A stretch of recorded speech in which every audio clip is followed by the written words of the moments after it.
Usain Bolt is one of the top people in the world. You take away money. Somebody who works for this country, who gave his all. I like patriots. When I signed up for the army, I did it voluntarily. As I tell people, I'll still take up arms for this country if needs be. That's how I love that.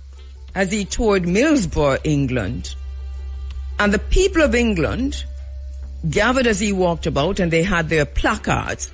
And some of the placards read, "Down with the crown, not my king." This was coming from the British crowds.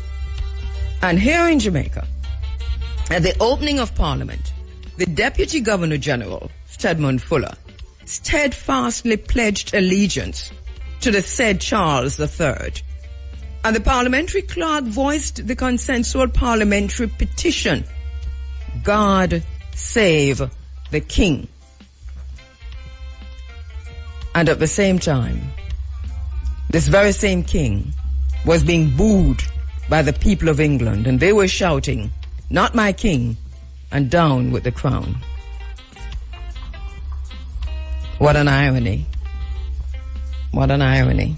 We're watching what's happening with the living sprint legend Usain St. Leo Bolt.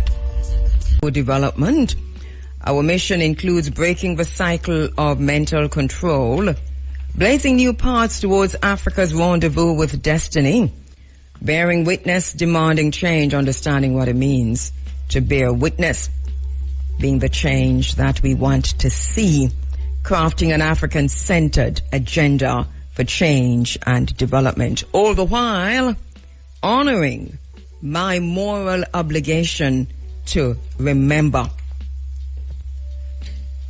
Reuniting the African family for development.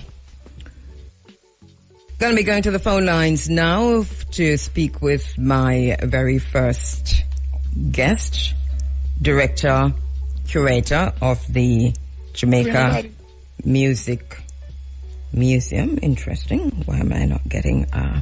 Okay, let's do this. All right, yes.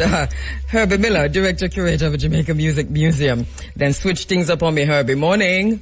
Morning. Greetings. How you doing? I'm well. How are you? So far, so good. Tired, but Yes, I can just imagine. And up early so again. For a luta continua. Abitura is certa. Victory is certain. Yeah. All right. So Herbie, Groundation, it's been on for 2 weeks now. We're coming in the middle of all of this. But sure. Groundation, how many years? 13. 13 years. We started 2 years when we had to do it virtually, but 13 years. And that was during the lockdown, eh? Precisely. Yeah. And quickly tell us what has gone on before you tell us what's gone. For our listeners who do not know, what is Groundation? Well, in its original form, it's a gathering of brethren. In my case, in East Kingston, Worker Hill Community, Rennock Lodge. Not that I was there, but that the pass me hard to get up to the hill. Where, people, Rastafarians would get together, reasoning, and, some food has to be there, the sacrament had to be there, and the drums and chants and so on. That's where I first met Dizzy Johnny Moore, the great trumpeter. Mm-hmm. But others such as Tommy McCook, etc., would all pass through making music with the drummers and the horns and the dancers. Persian the Cat was a great dancer among them. Mm-hmm. And of course, quite a number of ladies were there who made a great contribution, who's not as recognized as the brethren are. However, if you read Dougie Mack's little book on Rastafari, you'll see him naming them all, including the lady he married to. Yes. And so the extension of it now is what I have done in our time at the Institute of Jamaica, where I bring that same method of reasoning and participating in eatings and refreshment and music in the Institute of Jamaica under the Jamaica Music Museum's production.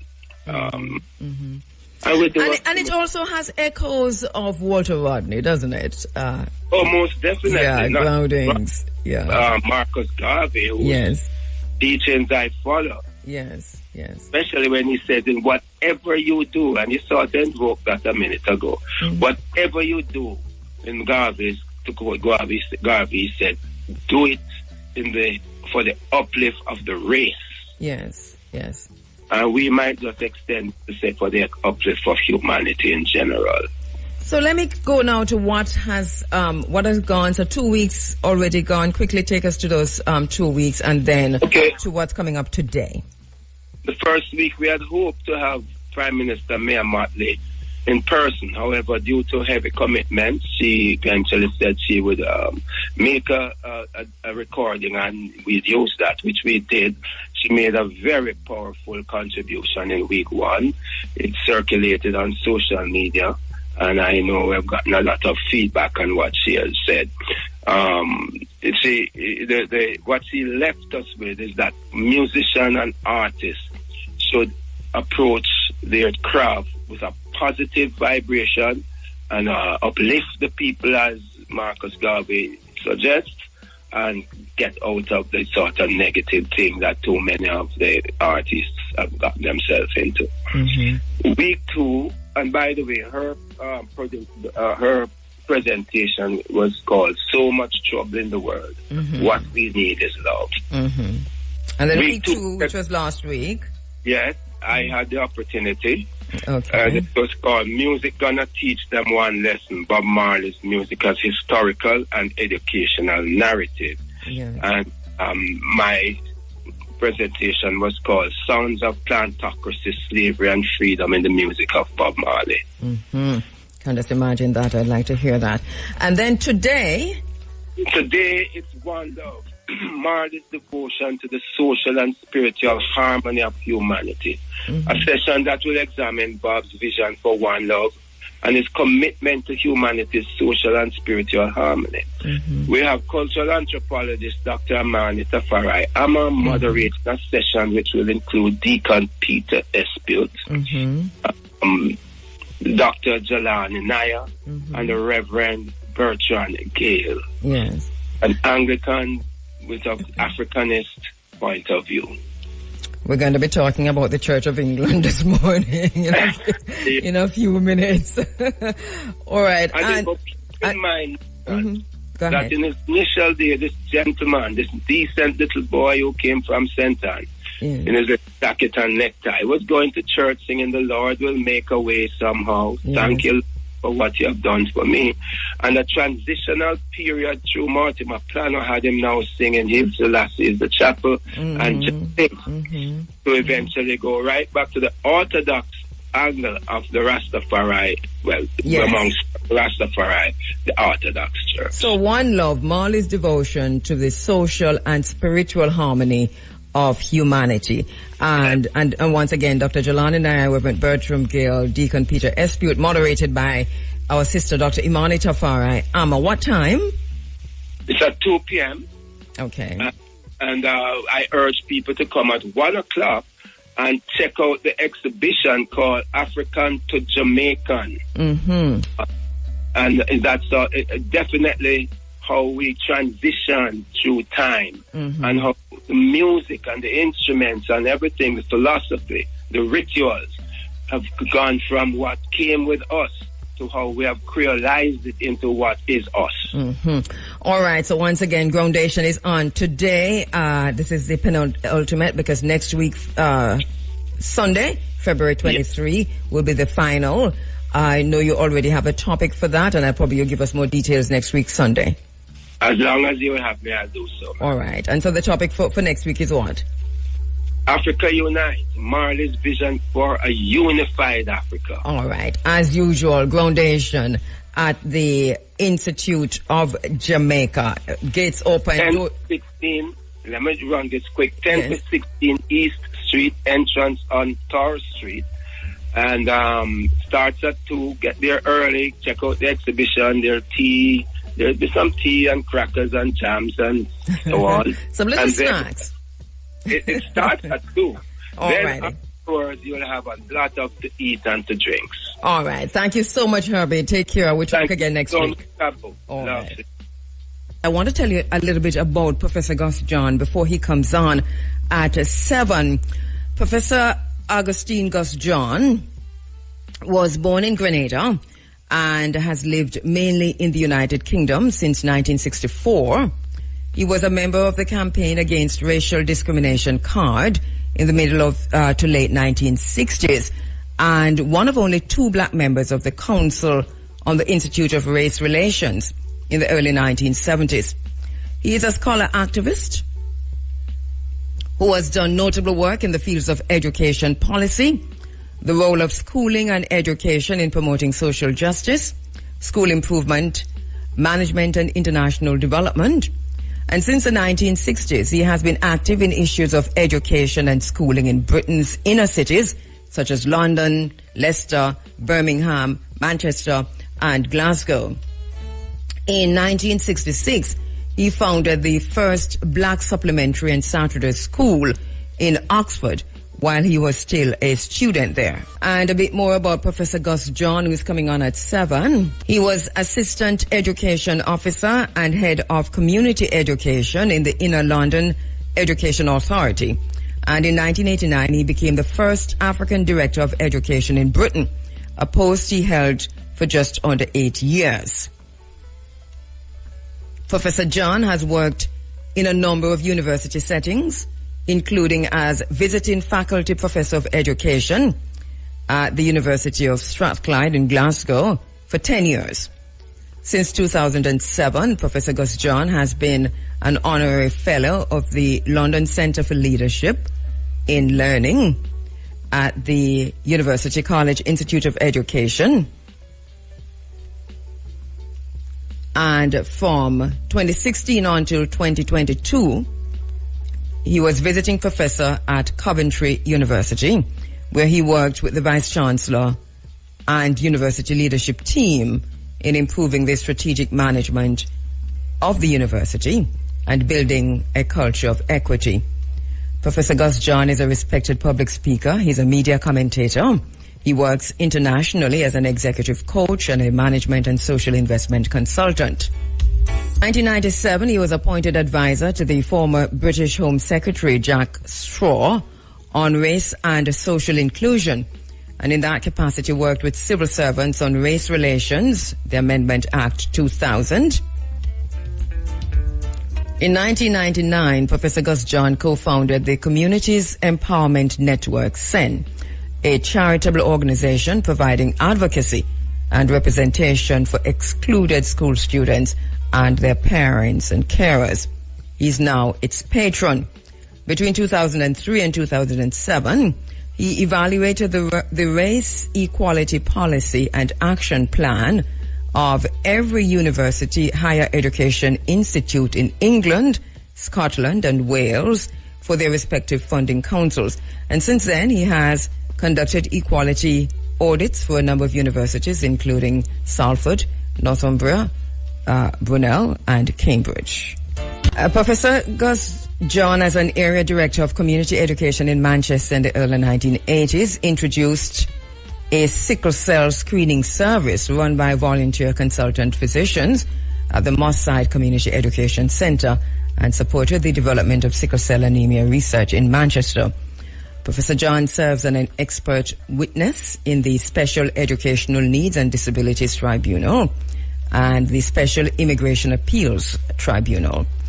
In the Special Immigration Appeals Tribunal, he advises the court on the capacity of available special education needs provision in countries to which children with statements of special education needs and disabilities and latterly education, health and care plans are destined for deportation, to ensure that the human rights of such children would not be compromised or unlawfully denied by expelling them from the UK. So far, he has managed to get deportation orders overturned in respect of 4 families, all Jamaican, whose children's human rights would have been denied by being made to leave Britain with their parents.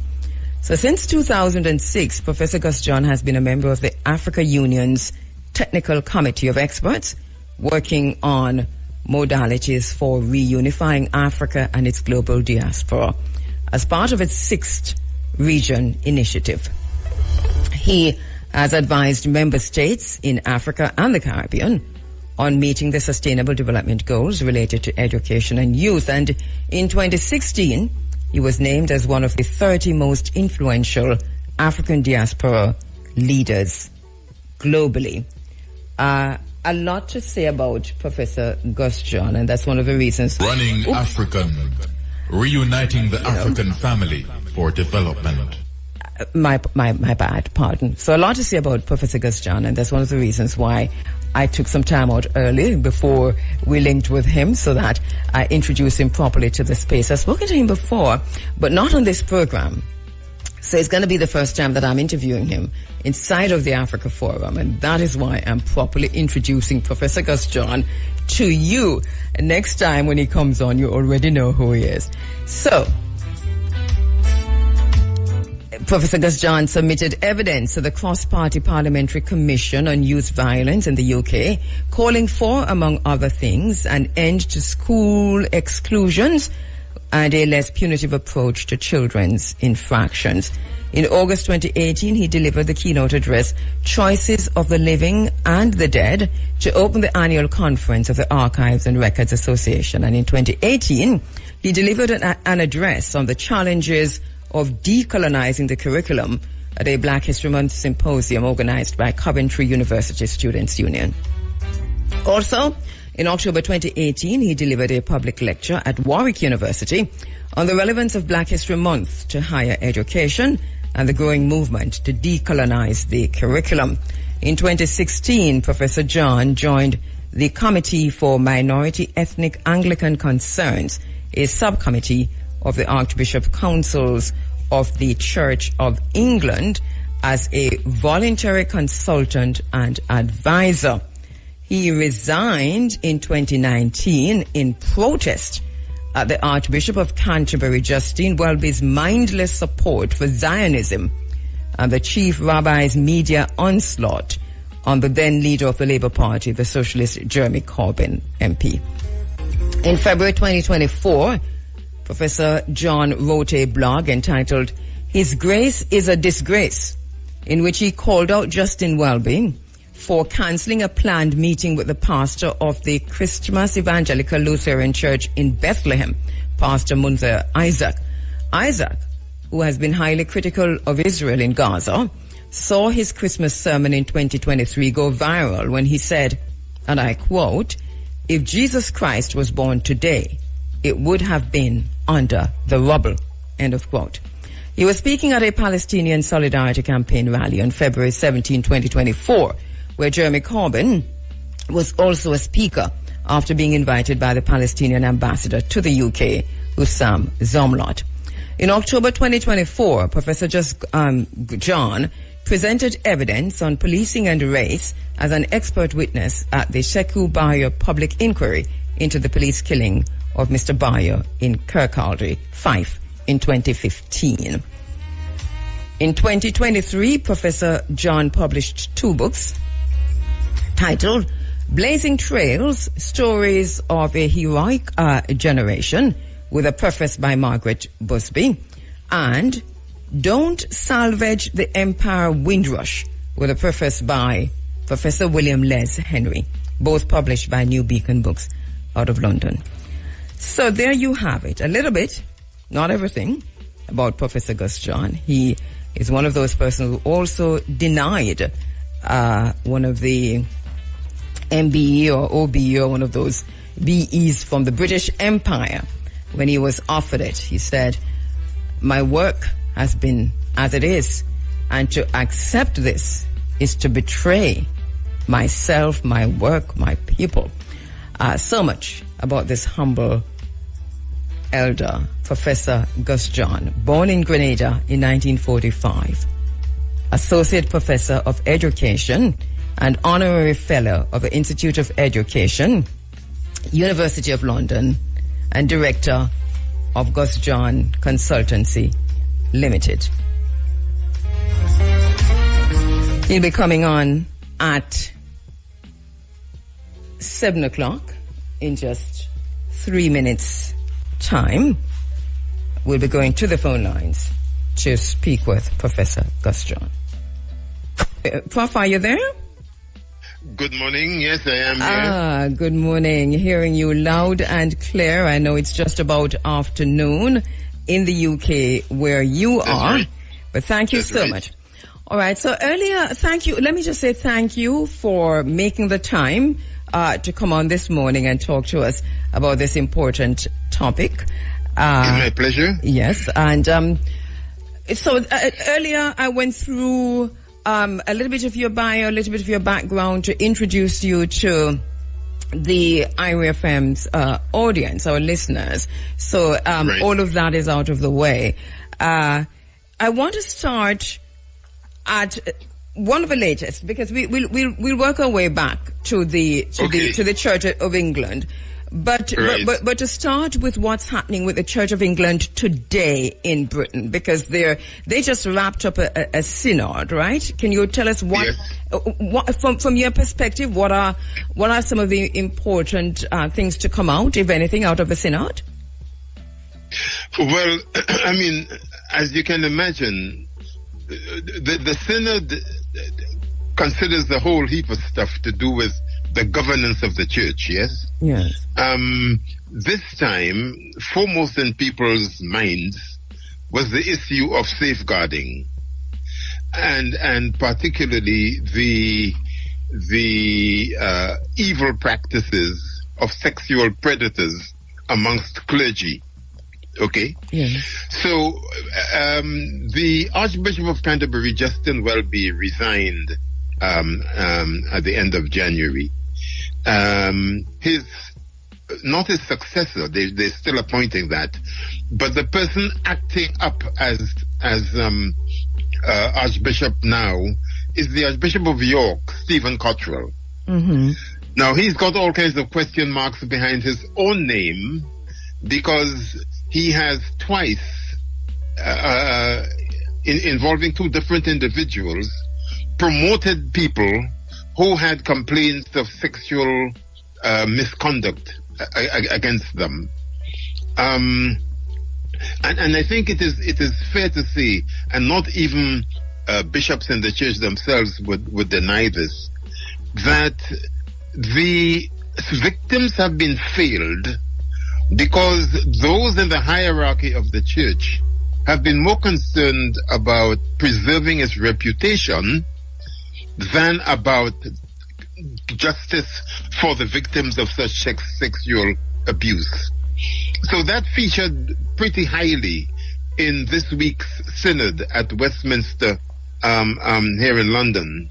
And what people were looking for was some determination as to whether the church itself has the capacity to handle these matters internally without them being adjudicated by an independent external body of people, external to the church. The latter was proposed. The church collectively opposed that, and they are going to depend pretty much on the same processes they operated before, which failed to stem that kind of misconduct amongst clergy. Okay. You have been, thank you for that, Professor. You have been writing about the, and to quote your last article, January 2025, 9th of January, complicity in criminality, the rudderless church. You have talked about His Grace falling from grace and charging the Church of England with corporate manslaughter, etc. And I want to come to that. But first, to put things in a bit of a historical context, if you will.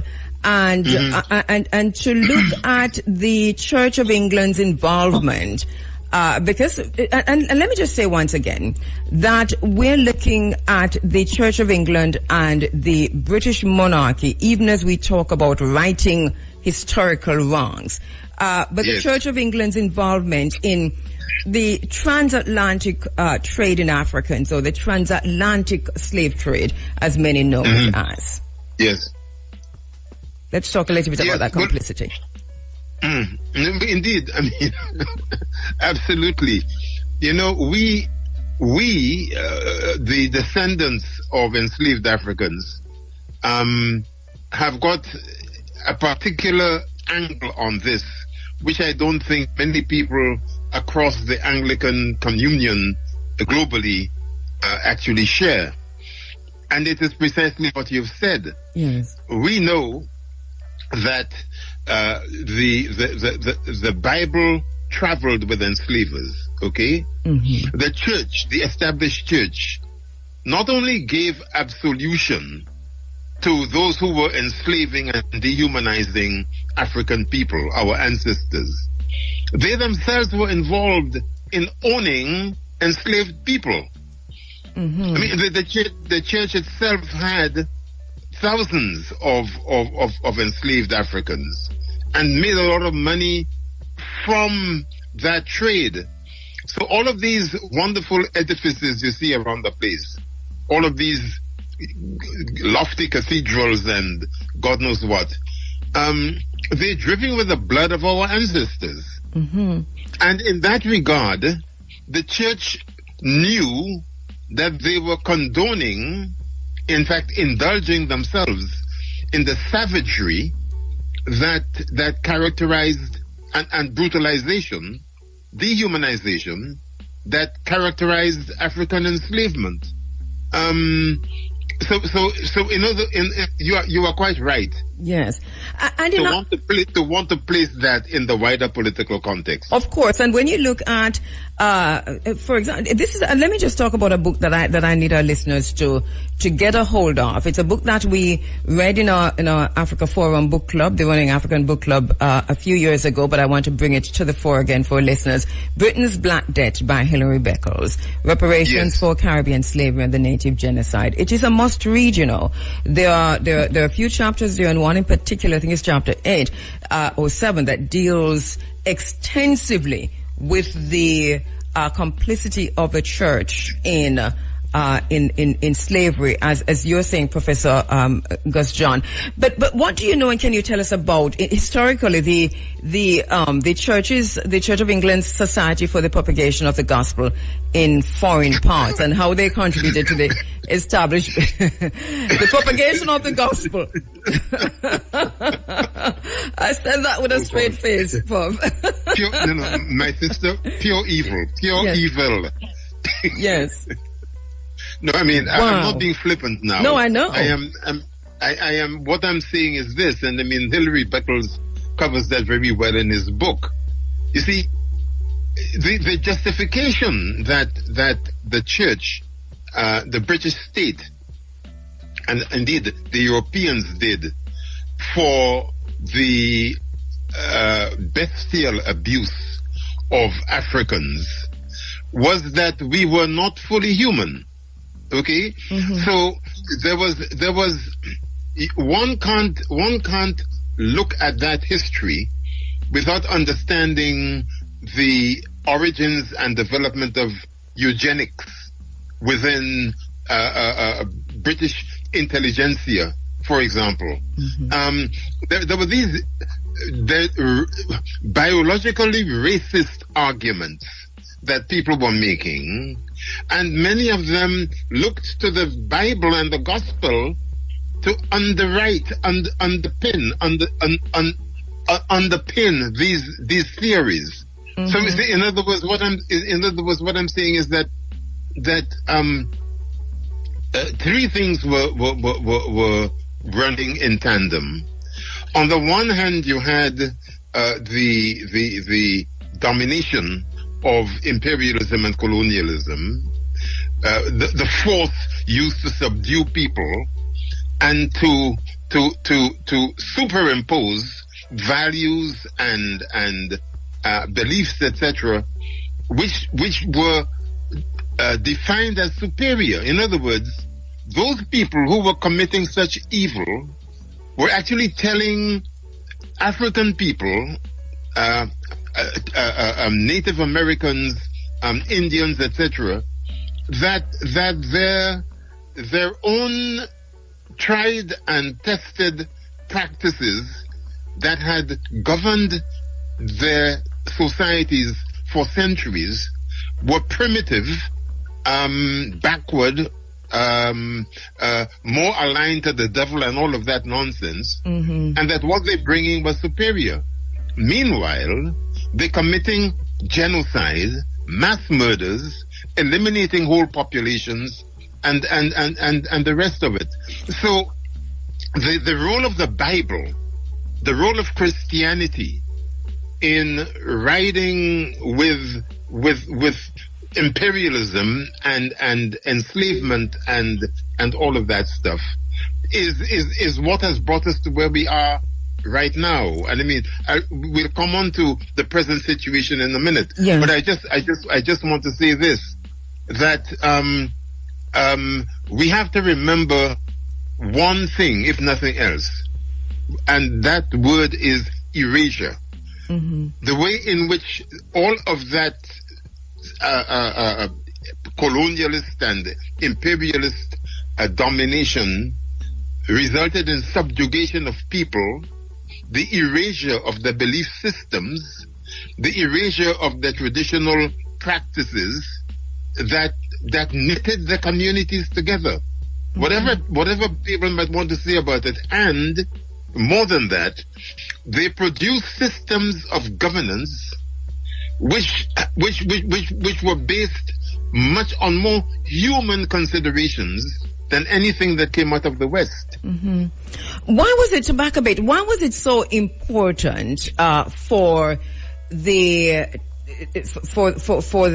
Bible to be used, which is what the Church of England used, and why was it so important for this to be done to ensure that there was a buy-in from the wider public, the UK public, whether it's a monarchy, businesses, whoever, and they were all wicked alike.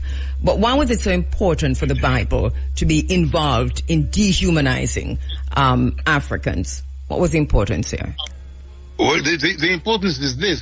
If you consider yourself to be a Christian country, and if you can manipulate the gospel even, so that people begin to think that anything that existed before Christ came was not geared towards salvation, right? I mean, many people think that of Judaism, for example. Anything that existed before Christ could be seen as primitive, as take for example the issue of blood sacrifice. Yes.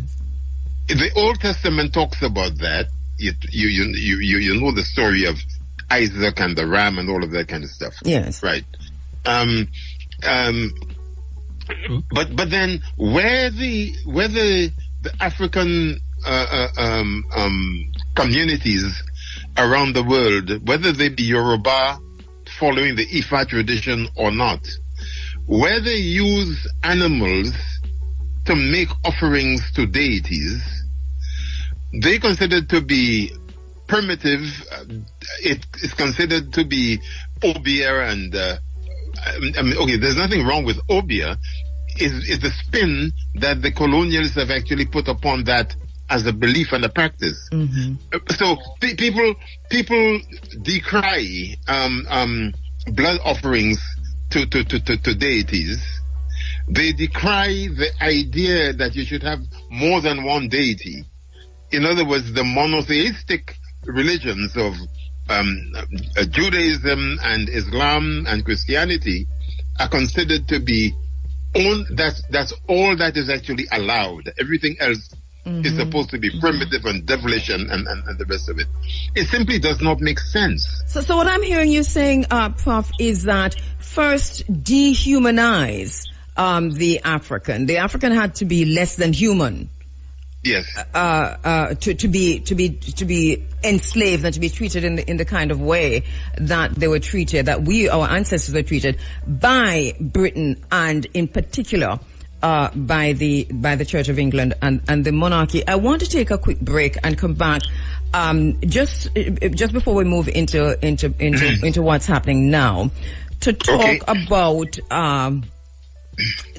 how the church viewed August John. We are talking about righting historical wrongs, the Church of England and the British monarchy, even against the background of Jamaica's push, and we heard this in Parliament on Thursday, for republicanism. This is causing quite a stir on the island here, Prof. But how did the church's view of enslaved people influence the treatment of enslaved people by the church itself? And talk to us about the involvement of the bishops in all of this. Well, there are 26 dioceses in England. Each has a diocesan bishop, and they're assisted by auxiliaries and all sorts of people of lower ranks, so to speak. Mm-hmm. And the Archbishop of Canterbury, as you know, sits at the apex of all of this and is responsible for the African communion globally, in the same way that the Pope is responsible for Roman Catholicism. Yeah. And it is the church as the established religious body. I mean, we can talk some more about that in a minute, because there is evidence now that it has lost that standing because so many people just don't go to church anymore. Mm-hmm. England is becoming very secular. Never mind talking about the Church of England and so on. Yes. So in the same way that the Parliament endorsed enslavement, the church gave authorization for that at a spiritual level. Let us remember, in the House of Lords, there are some 43 people, bishops, the two archbishops, Canterbury and York, who are called Lords Spiritual. So they take their place in the House of Lords. The House of Lords is the legal lawmaking chamber with the House of Commons within the English political jurisdiction. So therefore, what I'm saying is that the state, the state could not, the crown, the state could not go ahead and what's the word, permit, endorse enslavement if the church itself had not been complicit within that. So all of that was going on. Mm-hmm. But then even at the point at which people were campaigning against the continuation of enslavement, the church was there with some people crying out against abolition, while others were very keen on ending that heinous practice. And this I want you to... always been... And this, so I'm sorry to interrupt, Prof, but I want you to stop a minute and let us look at that. Because, I'm a student of history. I studied history all through high school and then later on. And I find it very interesting because when we talk about decolonizing the curriculum, it is critical because and I think we're still being taught here on the island, that the exact opposite of what you just said, which is that the church facilitated the abolition processes. But we're hearing from you and from the research of people like from Hilary Beckles that it's the exact opposite. You just said that the church was opposed to those who were fighting for abolition and emancipation. Can you elaborate on that? Yes, you see, there is this notion, and I mean, I know Hilary Beckles talks about that a lot too. Yes. There is this notion that somehow or other, the church suddenly found and was on the side of goodness. All right. So it found enslavement abhorrent, and did all in its power to put an end to it. No such thing happened. the church itself was concerned about the extent to which it would suffer economically if enslavement were ended. And when the time came for the British government to compensate the people who had enslaved our ancestors, plantation owners, and you have loads of them in Jamaica, they received the 20 million pounds shared amongst them very handsomely, and the church received its own share of that. And remember, what happened then continued, because in so many ways, the people who ran the churches also ran the state. All right, whether Roman Catholic or Anglican, in the sense that if you look at our schooling systems in the Caribbean, the church had a major impact on how schools were organized, who ran them, what kinds of values they tried to inculcate in the population, and most of that was about preparing people for neocolonialism. You know, Yes. Making sure that the minds were so captured that they continued believing that they had some duty, obligation to those who had colonized them, And that they and an that they obligation Yes. to continue colonization. and somehow inculcate into us, and we're looking now at the curriculum, that our culture was less than the British culture, for example. So it's always something to aspire to. Hence, we are in a situation where last week, Thursday, we saw the Parliament, the opening of Parliament, the parliamentary clerk standing up and saying, God save the king, and in the name of His Majesty King Charles III. This was happening at the same time that King Charles III was being booed in the UK. That Jamaicans were here praying for him in our highest. Yes. I do not know how to say this, Prof, but in the Parliament. You've got it in one. You've got it in one. That's a classic example of what I'm talking about. You're absolutely right. You know? You're absolutely right. And so, I mean, people take the whole notion of decolonization much too lightly. And it goes back to what the Honorable Marcus Mosiah Garvey said all that time ago about we need to emancipate ourselves from mental slavery, and Bob Marley popularized it for all time. But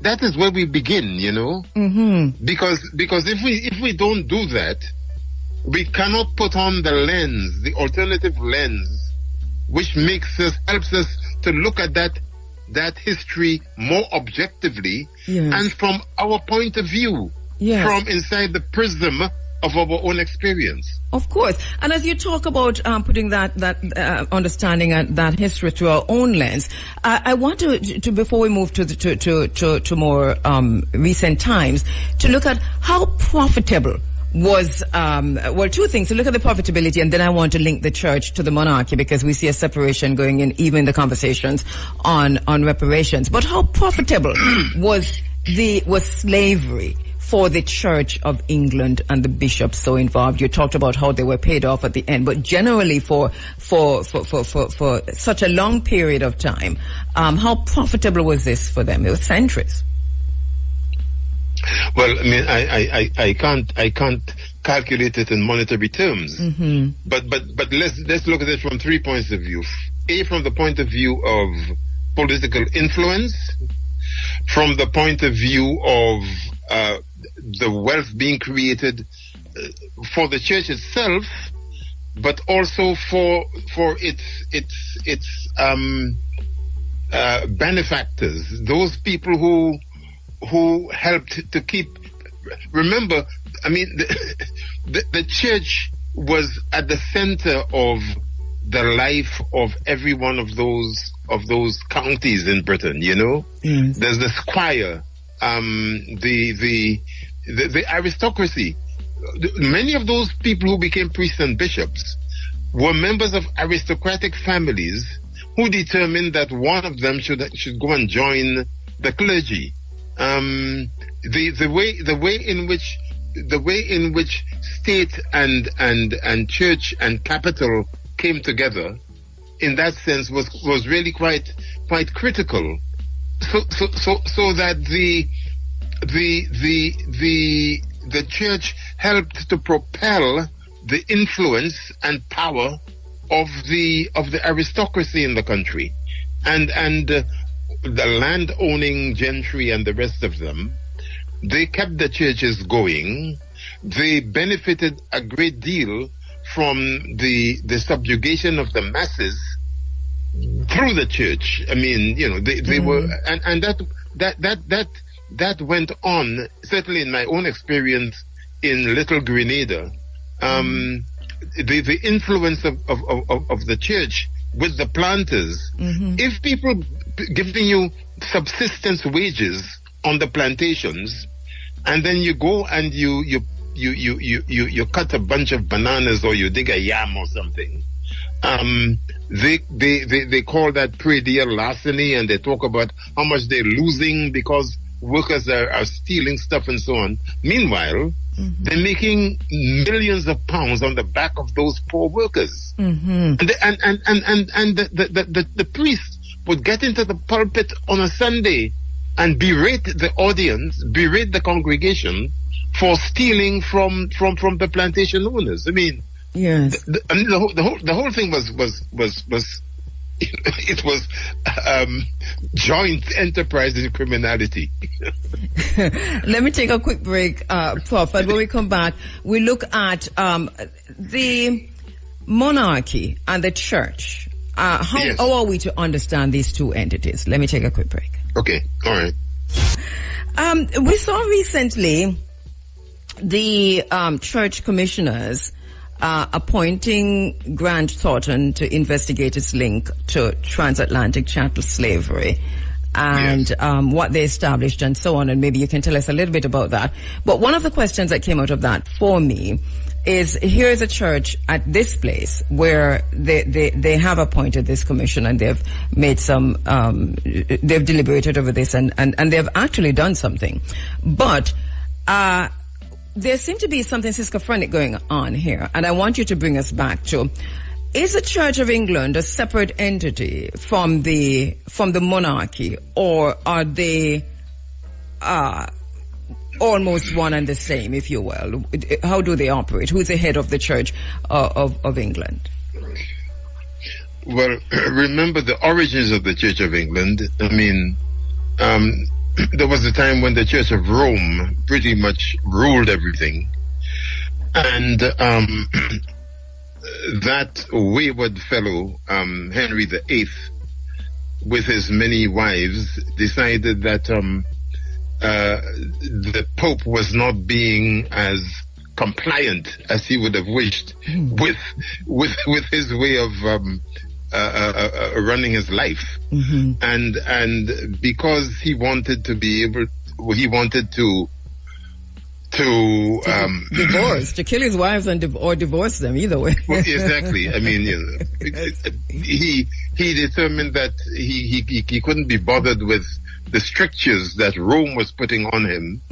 So he decided to break ranks and start his own branch of Catholicism,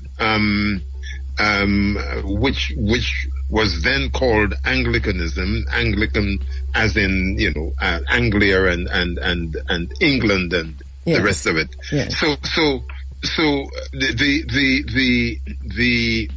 the Church of England came about as a result of that fracture, and as such, the head of the Church of England is the monarch, which is why when Charles was consecrated, or whatever the word is, crowned, after his mother died 2 years ago or so. There was all of this pomp and pageantry in the cathedral, and Welby, as the Archbishop of Canterbury at the time, presided over that charade. That's got to be kept in context, right? So from then on, the way in which the Parliament operated, I mean, the minute the electorate elects a prime minister, she or he goes to the Queen, or rather to the palace, to the monarch, for not only their blessing, but for the authority and permission to go and start a government. And the first thing that the new prime minister does is to put together the elements of what becomes the king's speech or the queen's speech after each election, saying, my government would do X, Y, Z. In other words, reeling off the manifesto of the ruling party to tell the country what is going to happen. My government. So that's the official constitutional connection between the church and the state. Yes. Yes. And I mean that is important for a number of other reasons. I mean, okay, so we are supposed to be the king's loyal subjects, all right? The Parliament is supposed to be passing laws for our protection as citizens. But the last monarch, the Queen, made sure that laws that were passed to safeguard men, women, black people from discrimination did not apply to the royal household. Yeah, I mean, so in other words, the Queen exempted the royal household from those anti-discrimination laws. Yes. So if you were sexually harassed as a member or as an employee of the royal household, you couldn't go to an employment tribunal or whatever and complain. You were debarred from doing that. So there was the monarch saying, you are my loyal subject. That safeguard you from discrimination don't apply to me or anybody working within my household.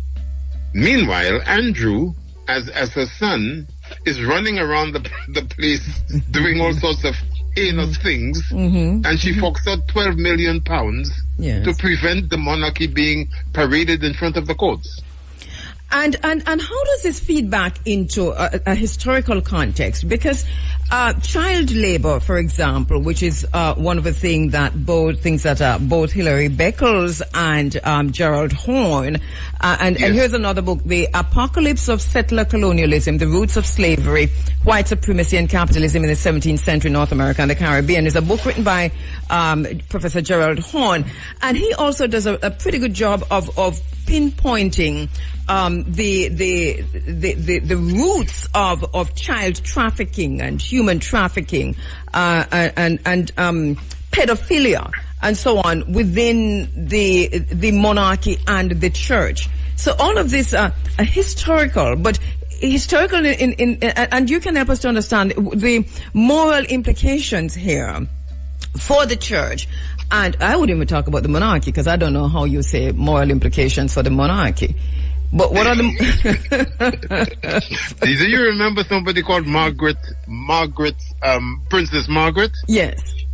And do you remember the little island in the Grenadines called Mustique? Oh yes, they are there today. And the frolicking that woman used to do in that place. Yes, but Prof, well, I mean that tells you a lot. But Prof, do you know that William and his family are there now today on that very island? as we speak. I wouldn't be surprised. It's in the papers this morning. They are there today. So it's interesting. but talking about him, but he came out recently to say that he didn't want to be the head of a church. Well, indeed. I mean, the fellow doesn't even go to church, for God's sake. He's very upfront about that. He doesn't go to church. He doesn't like churches. Well, whether he likes churches or not, he might like them architecturally, as his father does, but he does not go to church, and that's accepted. I mean, it's a question of choice and faith. So I mean, and that is one of the things that Simon Jenkins, the Guardian columnist, talked about in his very insightful and thought-provoking article yesterday. Yes, where he was summing up what happened during the synod and the status of the church in the country just now. Yes. I personally, I don't believe that there is any justification for the Church of England to continue to have such a constitutional status within the country. And I would be very surprised if in 25 years' time the monarchy is still there and the Church of England is still there as they are at the moment. As they are at the moment. Yeah. I mean, as a matter of fact, there is every reason why the monarchy should have been buried at the same time as Queen Elizabeth II. But that's another conversation. Yes, and we'll definitely have it another time. I just as I'm going to the break, a quick note from Professor Vereen Shepherd, who's listening. Good morning, Professor Shepherd. She says over 100 claims for compensation were filed by members of the clergy in Jamaica. And we're talking about, remember the question came up earlier where we looked at persons, how the bishops themselves and how the Church of England claimed compensation. You pointed out after slavery, and she said here on the island in Jamaica, over 100 claims for compensation after emancipation. This is phenomenal. I think it's about time and that more voices are raised in this regard, especially as we talk about in Jamaica the road to republic and the journey to republic, an understanding of what the situation was on the island here in Jamaica, how, not just on the island, but in the Caribbean, but since we specifically to Jamaica, and the extent to which the Church of England was also involved in the enslavement of Africans, cruelly and wickedly. And at the same time, as we're hearing this morning from Professor Gus John, fighting tooth and nail to prevent abolition and emancipation. Prof, let me take a quick break. I'll come back. This is going to be pretty quick. Talk us through a little bit of the background to this article that was published on January 9, 2025, where you look at how the church was exporting white privilege and taking sin to the natives, but also charging the Church of England with corporate manslaughter. Yes. Well, that arose because the church had, since the early 1980s, colluded with he was not a bishop or a priest, but one of the officers within the church, a man who was a QC of all Queen's Council at the time, and was involved in running Christian sort of membership clubs for young people and classes and retreats and so on and so forth. And the young people that he targeted were children who were at the range of high-end public schools in the country, like Westminster and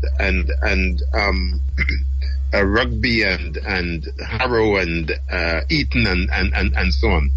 And this fellow, he was a known sadist. He beat children up very, very savagely, causing them damage, physical damage, never mind mental distress for the rest of their days.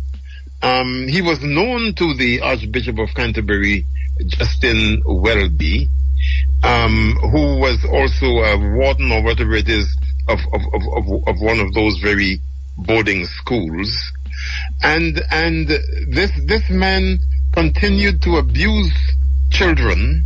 At one point there was an investigation into his conduct by another clergyman and somebody appointed by the Anglican Church.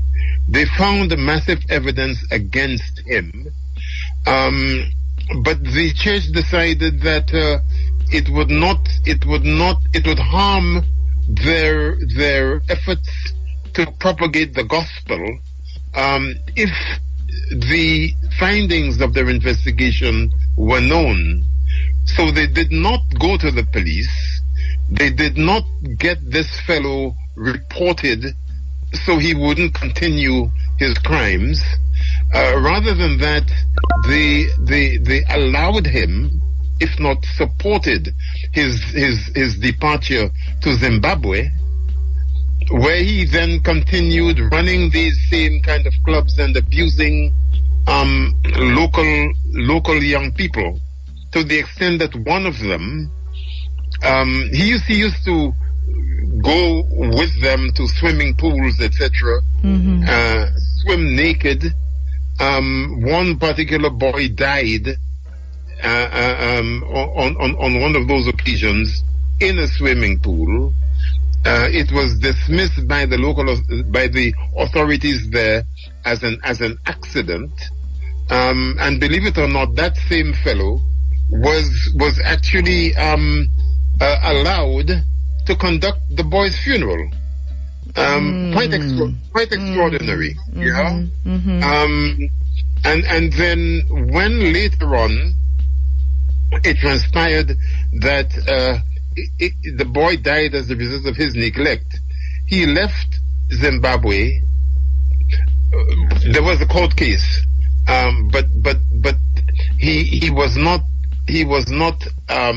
convicted because of some legal irregularity or whatever. And he left Zimbabwe and went to South Africa, in the Cape, and continued to do the same things there. So my charge in the blog that I wrote, that even now, particularly after this report by Macon that the church had commissioned about 3 years or so ago, which reported last towards the end of last year. My point was that even at this late stage, the family of the boy who died while in the charge of this man should actually take action against the church for corporate manslaughter, because although the church did not employ this fellow, it actually knew of his practices, could have stopped him in his tracks, but chose not to, because they wanted to preserve the reputation of the institution, and allowed him to go abroad and do the same thing. But mind you, as I said in my piece, that was not a new practice. They had been doing that forever. And that's the point. And that's the point. And when you talk about, taking the church to court, let me point a bit, Prof, to come to righting the historical wrongs. Because here we have the Church of England coming out of the Thornton report, talking about the Queen Anne's bounty and the 100 million pounds, I think it was, that they said they were going to make available in the form of reparations. And so this is what the church has done now. your perspective on this, how inadequate is this, and is this a way for the Church of England to excuse itself or to get out of the wider ramifications of its involvement and perpetration of slavery, perpetrating slavery? Well, no, because okay. As I think many have said, including Professor Beckles, no amount of monetary compensation would be enough, frankly. It is ridiculous to assume that the Church of England, which has a huge amount of money, should set aside only £100 million in terms of compensation. If you were to calculate the amount that would have accrued to them from all the compensation that was paid to the ones who were involved at the time in enslaving people on plantations, and what the church has gone on to do with its investment since, you'd be talking about trillions, right? Mm-hmm.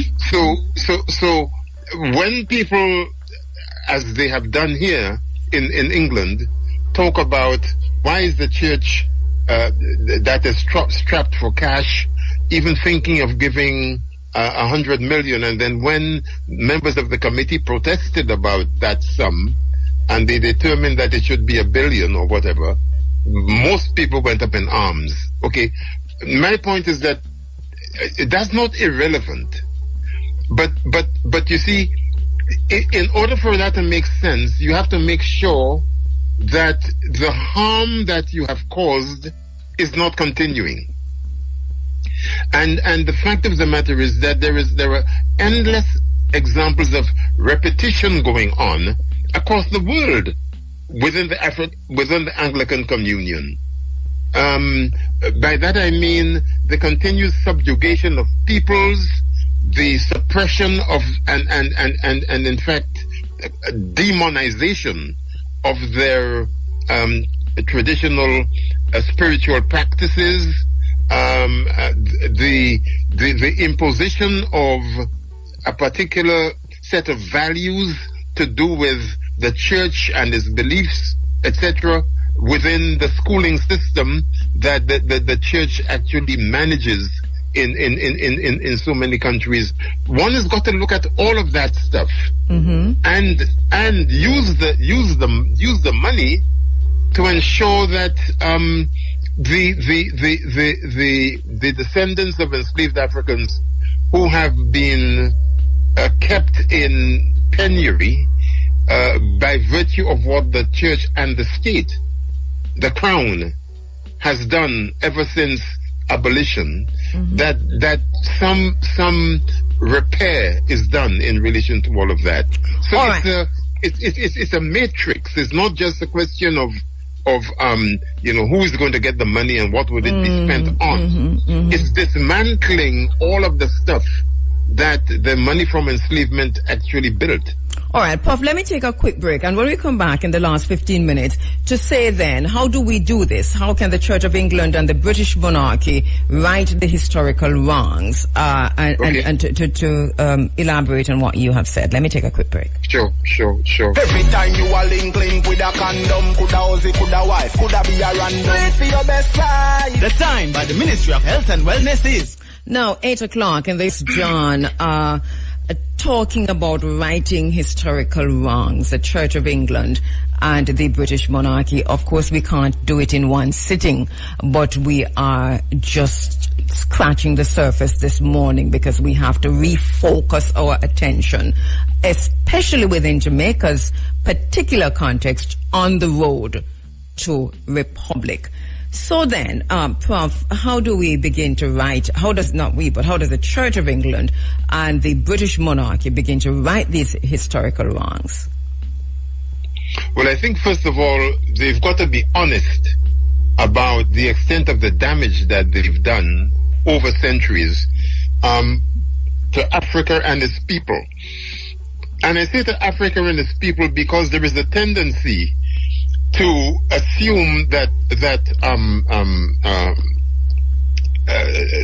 repair and compensation for enslavement is simply a Caribbean affair, or the Americas or Latin America or whatever.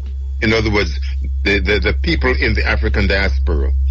I think we need to make sure that debate is extended, and we need to ask the question: how might Africa have been, but for the fact that 20 million of its people were sacrificed through enslavement in order to advance Western capitalism? A fundamental question, because the reach and impact of enslavement, and particularly of colonization, didn't stop when the trade in enslaved Africans ended or was prohibited. It didn't stop. We know that. I mean, when you look at what Ibrahim Traore in Burkina Faso is doing just now on the land question, yes, and you apply that across the continent, you get the sense of what it is that I'm meaning. Yeah. In other words, the project that was neocolonialism, or that is neocolonialism, spanned the Caribbean region, the Americas, and indeed the continent of Africa itself. And when that fearless woman, Mia Motley, of Barbados, speaks about the reparations and about African self-rule and the rest of it, she's right in making the point that one cannot separate the experiences of the African diaspora from the continent of Africa itself, and how that has been kept in subjugation and economic bondage by Europe and by Britain in very specific respects.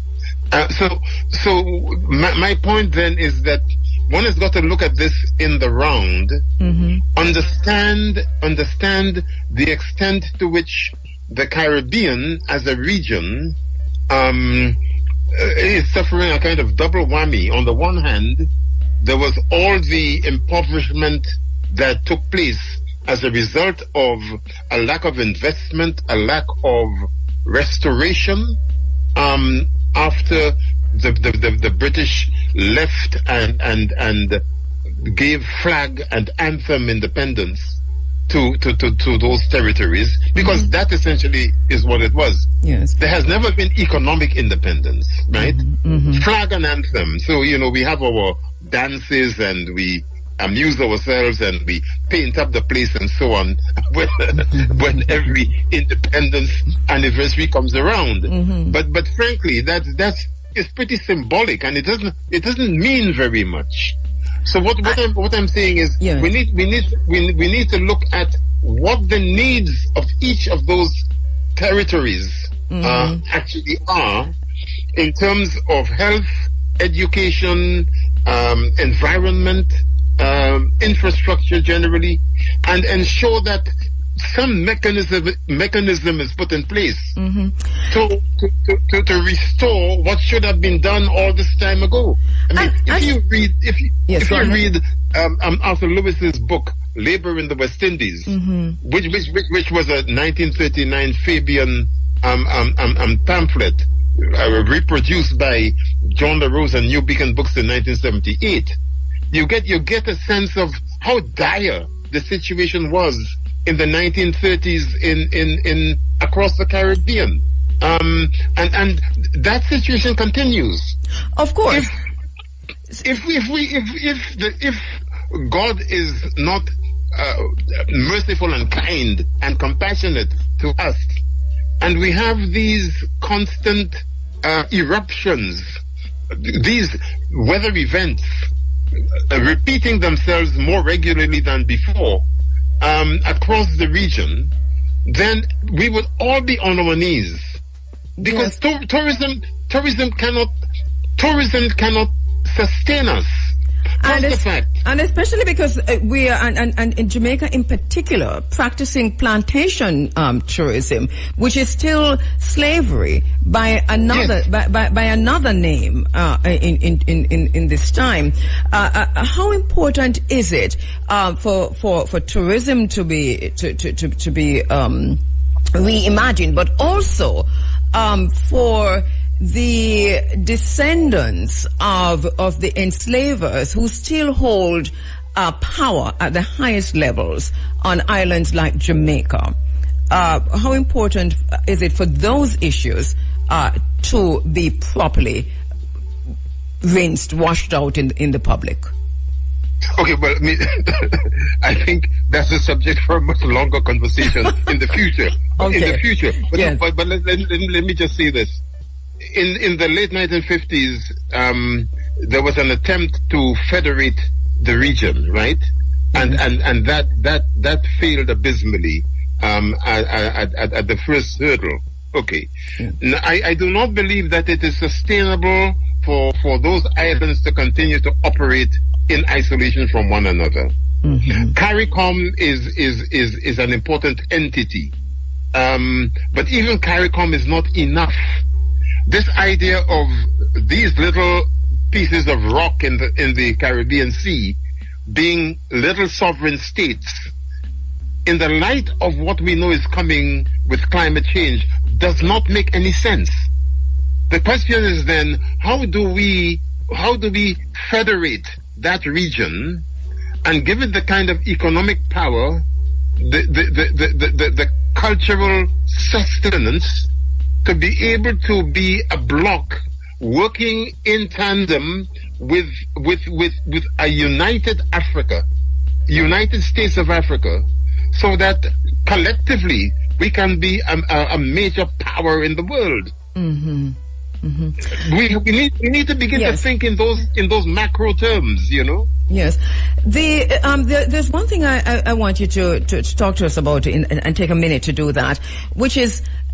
So we still have the very same Bible. The King James Version is the most worshipped of all Bibles, and I think we can have another conversation about it.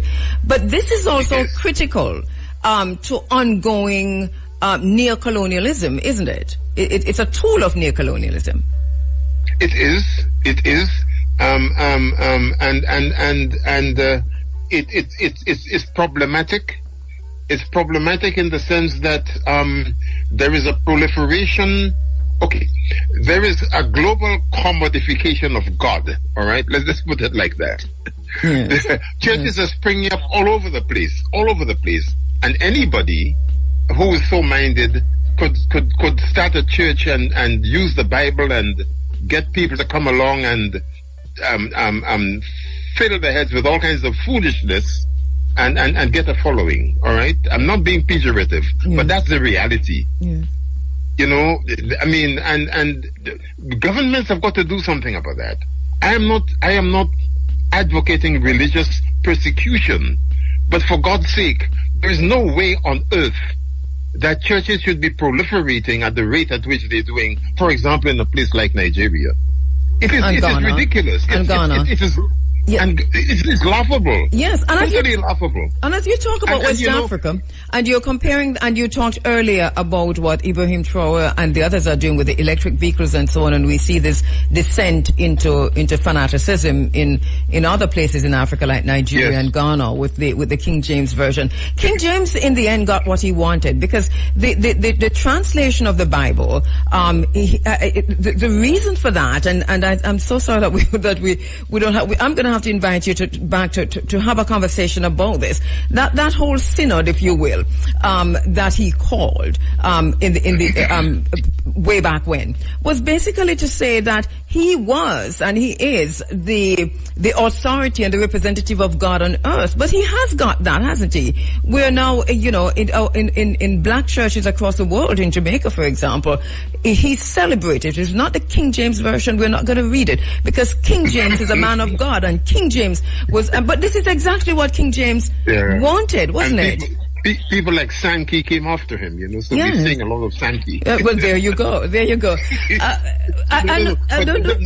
Seriously, that's an important conversation, and I hope we can have that conversation at some stage. I definitely invite you back for it. We can't talk about decolonization and all of that stuff unless we deal fairly and squarely with that issue. Yes. And understand that when we talk about righting historical wrongs, the Church of England and the British monarchy, we're also talking about James I and James II. That's right. And Charles II. No, that's right. Yes. Absolutely. Let me ask, are you paying attention to the Africa Union summit that is on the way in Addis Ababa? They have as their main theme reparations. Africa. Yes, I know. Is calling for reparations. I say thank God for that because they've ignored it for long enough.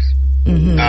And it was good to hear Mia Motley's address to them too. Yes. Which I hope would help to concentrate their minds.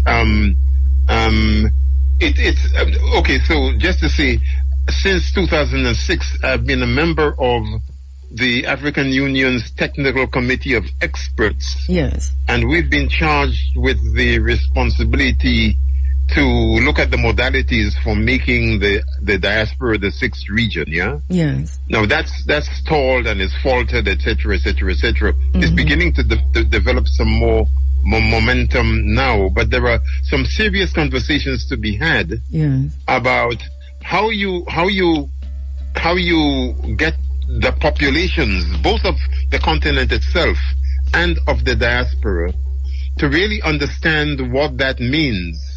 It's not just a structural thing. It's not the mechanism of governance and who represents who where. It's fundamentally a question of how we change our mindset and reset our thinking that would actually allow all of that to make sense. Yes. And that is required on both sides of the Atlantic. It is required amongst us in the Caribbean as well as on the continent itself, where I spend a lot of time. And it is well said. Prof, I really want to welcome you back to continue this conversation. We can't have a conversation about righting historical wrongs in just an hour and 15 minutes.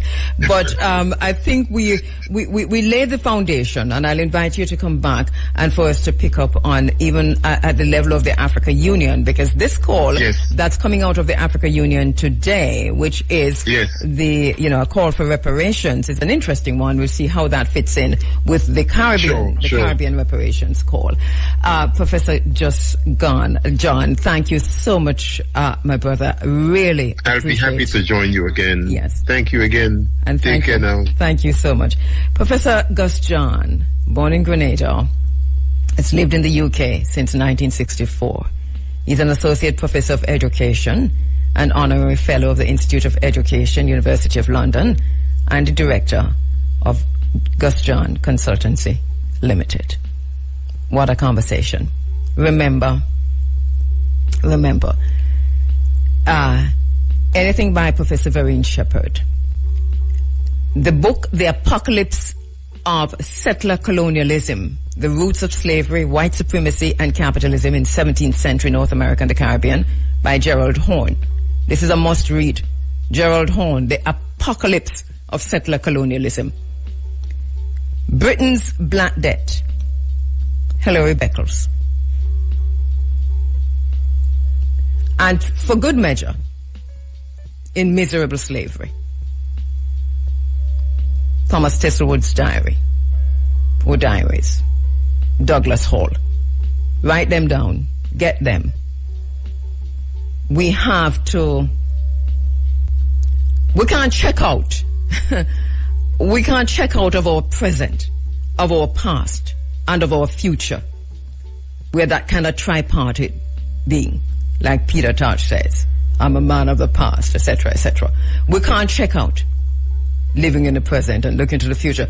It is what it is. And now there's a conversation on the island of Jamaica.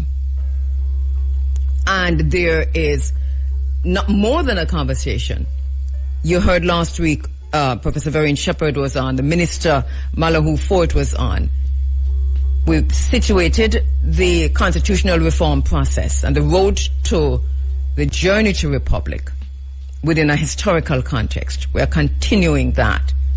And just to underscore, we cannot say this enough. A referendum is coming up.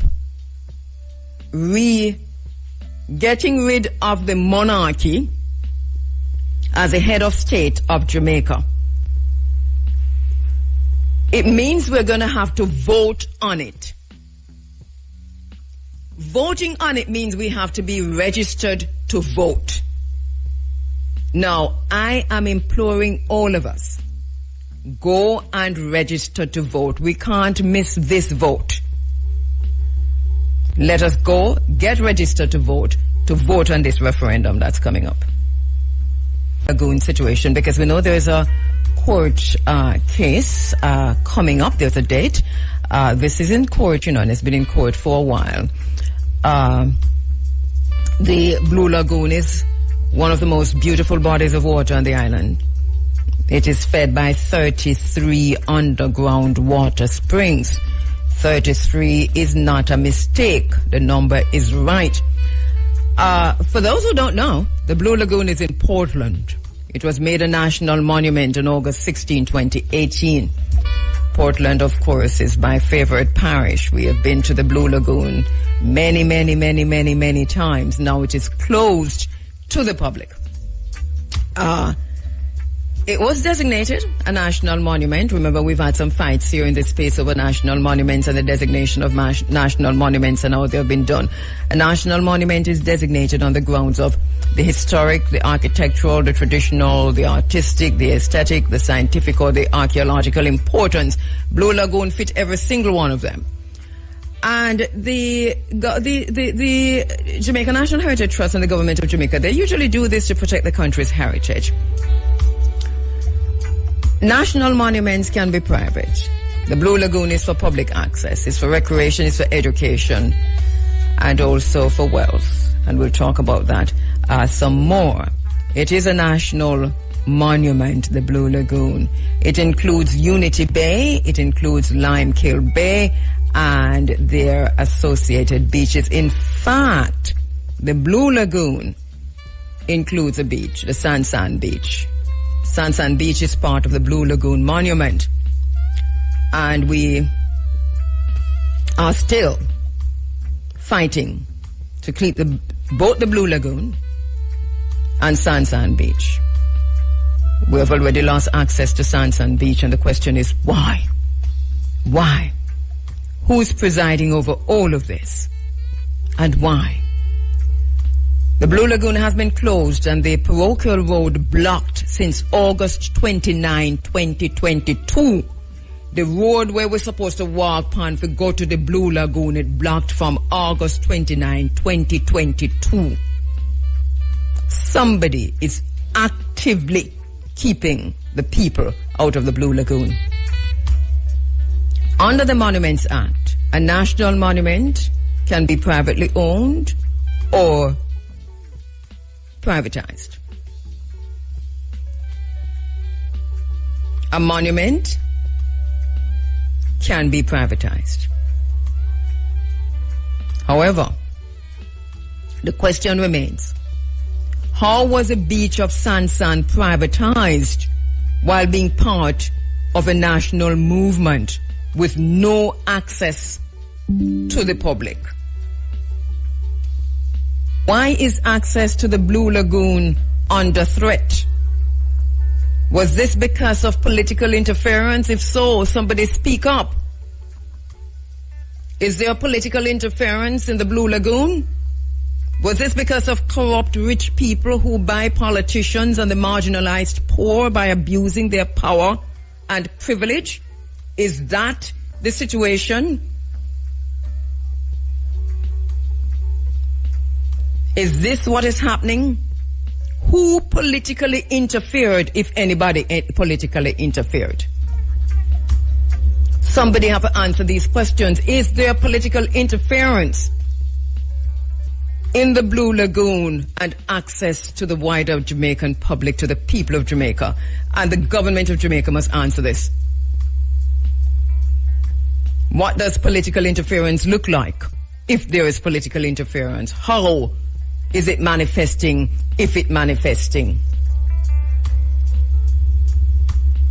Is this the same playbook to privatize the Blue Lagoon?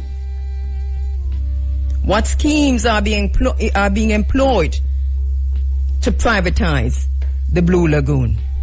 Somebody need to answer these questions. If schemes are being employed, who employing these schemes to privatize the Blue Lagoon? Speak up now. Minister Grange, you have to come forward. Reggae month or no reggae month, you have to come forward. Pretty speaking on, action on, you have to come forward. Tell us what you know, if anything. Daryl Vaz, what is happening in Portland? Somebody has to talk on behalf of the people. We're only calling your names because you're the members of parliament and the minister with responsibility for the monument. What schemes are being employed, if any, to interfere in the Blue Lagoon? How does the privatization of the Blue Lagoon affect all Jamaicans and the people of the Blue Lagoon? The people who work there, the people who used to sell there, the people who make them money there. The vendors, the fisheries, the artisans who are no longer able to make a living there. Religious practitioners who are no longer able to worship there. This is death of a part of our cultural heritage. Minister Grange. Minister Grange. Minister Grange. It is a death of part of our cultural heritage. Something is wrong at the Blue Lagoon. This is transfer of wealth. The wealth of a nation to the already wealthy. Minister Grange, somebody come forward. The people have demonstrated. The people marched. The people have done what the people can do. Should we be concerned? Who really own Jamaica? Who are the owners of Jamaica? Who controls the Blue Lagoon? Who controls the parochial road to the Blue Lagoon? What is happening at the Blue Lagoon? Why it is so difficult for the people to gain access to the Blue Lagoon? That question must be answered. It must be answered, Minister Grange. To the phone lines where my next special guest is standing by online, and tell you a little bit about her. Maroon Queen is joining me online now. She is a reggae singer and a black conscious advocate, and has been dedicated to advocating for black empowerment for quite some time now. She says this is what motivates her to keep going. She has launched her clothing line and also initiated the Africa Medea Empowerment Movement in collaboration with a few models. So let me go to the phone lines. Oops, not quite sure. I'm not hearing her. Okay, let's go. Yes, all right, yes, there you go, Maroon Queen. welcome, Yes, how you doing? Grand Rising. Yeah. Well, I am Maroon Queen, formerly known as the Black Queen. Of course. Yes. So that's, I'm the same Black Queen, but now the Maroon Queen, you know, the warrior. Coming forward. All right, so quickly now, because you're also, you have been, as you said before, involved in black activism, black empowerment for a while. Yes. Tell us a little bit about that. Well, I have been, it started from my song Black and Proud, you know, and I have been, you know, certain times in Reggae Month, or I should say Black History Month, and even beyond, I've been, you know, doing black advocacy. I've been trying to empower and self-love, you know, bringing forth that self-love, that black empowerment in every way I can possible. And some of the activities you've been engaged in over time. Well, I went to Africa for and foremost, and I also started a foundation there, you know, to get to know Africa a bit more and more personal. When Africa did you start the foundation? In Tanzania. Okay. Yes, in Tanzania. Yeah. What was that like? Tell us a little bit about living in Tanzania and what that was like. Well, it was a great experience because, I mean, it has taught me so much, like, you know, that the seed that is planted and to the Western world about Africa. Mm-hmm. And it was such it was so amazing. Yeah. Just to be there, just the whole energy, you know, the people, and realizing what was really, really happening, and realizing that there was a life there was a lot of investment there, a lot of things that was much easier. And so many Jamaicans who have moved to Tanzania over time, it's phenomenal in the last few years. It is. Yeah. But let me talk to you now about the event that you've got coming up, which is going to be, give us a date again. Well, it was supposed to originally be the 16th, but I've rescheduled it for the 2nd because we want to have a live broadcast. We want to be able that who is not there, they can be able to tune in. So that's March 2? Yes. March 2. And what is the event and what will it involve? Well, it involves, of course, you know, it's a fashion event because we bring across our beauty, fashion, pride, and our culture all in one. So it will entail a lot of fashion, a lot of designers, you know, not just African designers, but different designers. And artists, of course, will be there to perform. Of course, you'll have fire poems and you know, models, some of the models that is part of the BQ models, advocate, they'll be there and be able to tell the stories, you know, because we still have a problem with colorism, even in our own island, Jamaica. I love the name of this, which is Africa Medea, you know, and then to be focusing on, as you said, colorism and just black fashion, African fashion, and a total African event. And you're thinking, while you were putting this together, in terms of colorism, what kind of outcome are you looking for? Well, I'm looking for, I mean, of course, Rachel Silvera will be there, and this Miss Jamaica Universe, and Rachel Silvera is from this diocese. She's from St. Mary, you know, and a lot of people was behind her, and she has done, a big breakthrough, you know, so she'll be able to come now and support her, and to see the ladies, the beautiful ladies gracing the stage, of course, and being able to involve, you know, in that really authentic Jamaica/Africa kind of connection. Yes. You know? So, as I said, if whoever is not able to come to, I want it to be a worldwide event then. So if you're not able to come, you'll be able to tune in. So you'll be able to get a feel of what's going on. And if you're able to come, you'll be able to see the entertainment, you'll be able to see the fashion, you'll be able to meet the celebrities. You'll be able to, you know, it's a lot, it does entail a lot. All right, so Africa Medea is going to be happening on March 2, and that's going to be right here on the grounds of RFM. It's going to be in the Great House or in the courtyard? In the Great, yes. Okay. The Great House. Are you upset spill out in the courtyard? We just don't want the beauties to get wet. Okay, there you go. All right, so it's going to be... We have to think ahead, but we might just have it in the courtyard. All right. You know? Is there a cost? Yes, the cost is 2005, and there is a if you want a pre-sold ticket.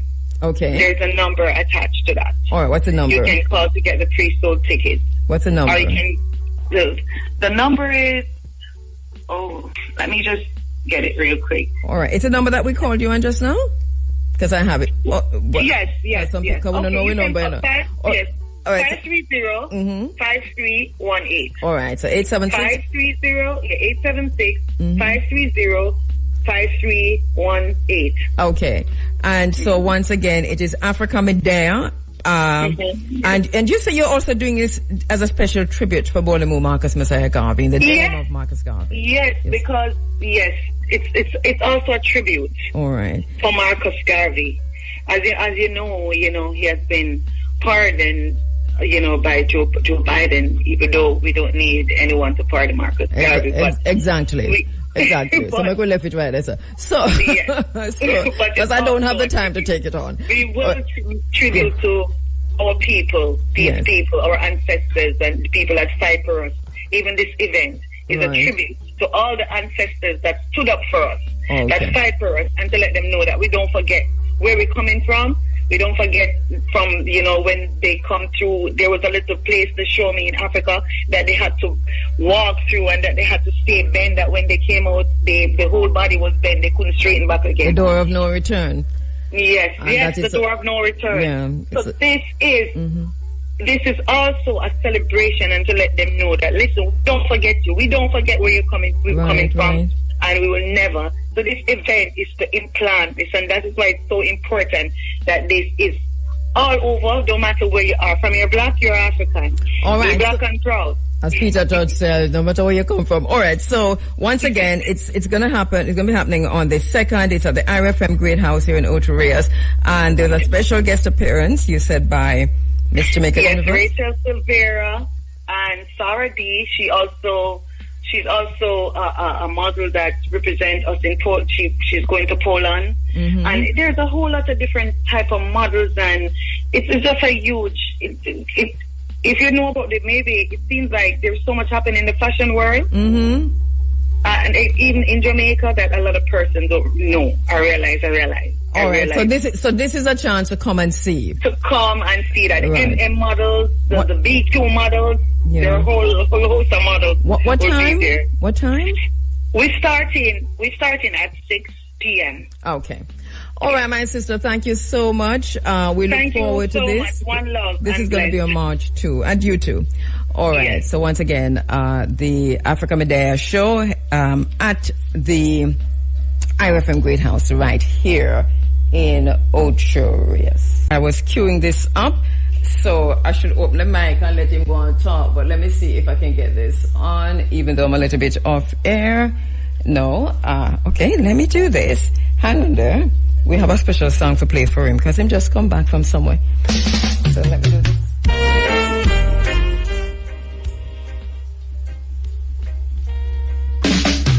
Okay, I ate that. 1, 2, 3, 4, Poland man come. What time is it? What time is it? It is 14 minutes to 9 o'clock. You're a little bit off mic. Center. Yeah. 14 minutes to 9? 13 minutes to 9 o'clock. 13 minutes to 9 o'clock. There you go. You love the song we'll play for you? Beautiful. Right. From way back in the day. Bum, bum. 1, 2, 3, 4, colored man come. And let me just welcome to the studio my next very special guest. We could not pass up the chance to tease him because of where I'm coming from. I'm very happy to meet you for the first. Anna, I've seen you before. Yes, I have. Yeah. But officially we have never met before like that. I am wondering about it because you look very like we didn't met before.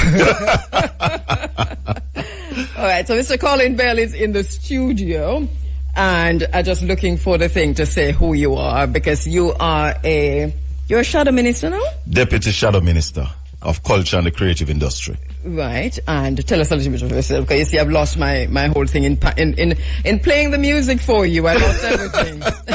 Things went awry. Yes. Well, I am the Deputy Shadow Minister of Culture and Creative Industry. I was the MP candidate for East Portland up until September. I ran in the last local government election. I am a broadcaster. I am a person who believes in the growth of Jamaica. I am an entertainer. I am a band manager. Spent some time in the Jamaica Defence Force as well. So, yeah. Right. So, and we are underscoring that you're not here as a politician this morning. Neither are you here as a Jamaica Defense Force person, but you're a former member of the JDF. You are a businessman, event promoter, and master of ceremony, but also, as we said earlier, the Deputy Shadow Minister for Culture and the Creative Industry. You are also involved in other stuff, because I just spoke a little bit about the Blue Lagoon, and you came in and you said you spoke about the Blue Lagoon, and that is dear to my heart. Talk to us about that. The Blue Lagoon, what is happening with the Blue Lagoon now is really sad in terms of its access. And I hear you're calling on the minister and the member of parliament, but I believe that the parish council, including the mayor, have a serious role to play in this. The road that is blocked off, it's a parish council road. It's the people's road. What, do you know why it's blocked off? I heard the mayor in an interview told the host that he don't know who is paying the people who block it off, because there are barriers there, as you know, and the security guard. So somebody's paying these people to be there. Because, as you know, we went there with Jabem and we faced down the security guards. They were there with guns. We faced them down. And that was a dangerous situation. Even while I was doing that and with others, I know that was a dangerous situation.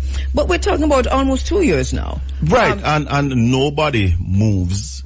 Nobody do anything to fix this problem. Because, Kabu, look at it. It's the people's road, owned by the people on the auspices of the parish council, the municipal corporation.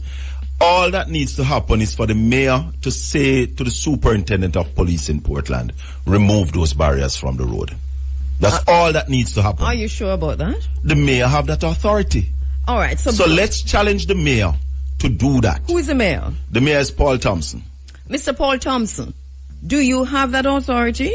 And can you give us a call if you have that authority? Do you have a number for him? No. Him don't talk to me. He don't talk to you? No, Why not? Him said not to talk to the media. What make? But you said you heard him on the radio program. I heard him on, but you know which station they go on? No, I don't know which station. There is a station that they will go on. Which station is that? We don't fear to call station name. He was on Nationwide. But if he was on Nationwide, then why wouldn't he be here? Well, try call him, no, Kabu. But I don't have his number. We're going to get it for you. We're going to work it out. I will be able to get it. Yes, yes. Because he, as the local authority in Portland, the mayor is like the prime minister for the parish, you know. Yes. So he can call the superintendent of police and say, this road is a parish council road. There's a barrier there, and manning that barrier, we want it removed. So let me ask you something, because we said you weren't here in your political capacity, but put on your political hat now, because you're the deputy spokesperson for culture and the creative industry, which is exactly which part. And that's why I'm speaking to you about it. Yeah, this is where Blue Lagoon falls. May I just say to our listeners, this is not what you come here to talk about, but it looks like this is what we're going to talk about this morning. Because, let me catch the right person. So you heard the questions we posed this morning, and your first response is that, all right, so I'm calling to Minister Grange, I'm calling to Action Ann, and I'm calling to Daryl Vaz. Minister Grange, because the Jamaica National Heritage Trust, I know this is a national monument. Yes. Daryl Vaz, because he's a member of Parliament for one side for Portland, right. And Action Ann, because she's a member of Parliament for the other side. So this is why I called them out. So you are saying the person that we need to be talking to is actually the mayor. And this is from your research, this is from where I sit and my understanding of governance. The mayor of Port Antonio, the chairman of the municipal corporation, because the road is not an NWA road. You know, roads are owned by a different entity. That road is owned by the parish council. It's not a private road. It's a public road owned by the government. It's a road that we've been using from to drive us straight down into the water. All right, I tell you something, right? Kabu. I have a friend who owns a property across from the Blue Lagoon. And on his title, the Blue Lagoon is not really there. It's a road go across. Remember, it was years the Blue Lagoon, that area sank, and up came the Blue Lagoon. Right. So the road was across there. I think it named Colbeck Farm or something. It was a farm name. So the public road went down there, go straight round to Dragon Bay and come up. Was when it sank, then the other road cut on the top side. So when did the Blue Lagoon rise up? I don't remember the year. I don't remember, but it was not always there. Because as long as myself, the Blue Lagoon's been there. Me too. But Right, as I said, history will tell you that the road ran across there. Right. That was the main road. That road would go down, they would go straight. That's why the road ended up straight into the water. Right. So it's ancestor mermaids, mommy water, so not the Blue Lagoon for the people them. No, this is a serious business. So, and if we don't open the road to the Blue Lagoon, the Blue Lagoon is going to go back where it's coming from. No, this is serious business. No, it's not joke. But the mayor, the parish council needs to do something about the road. What do you know about everything around it then? Why was the road closed in the first place? Kabu, there must have been a reason why the road was closed. There were some issues with the people who operate there.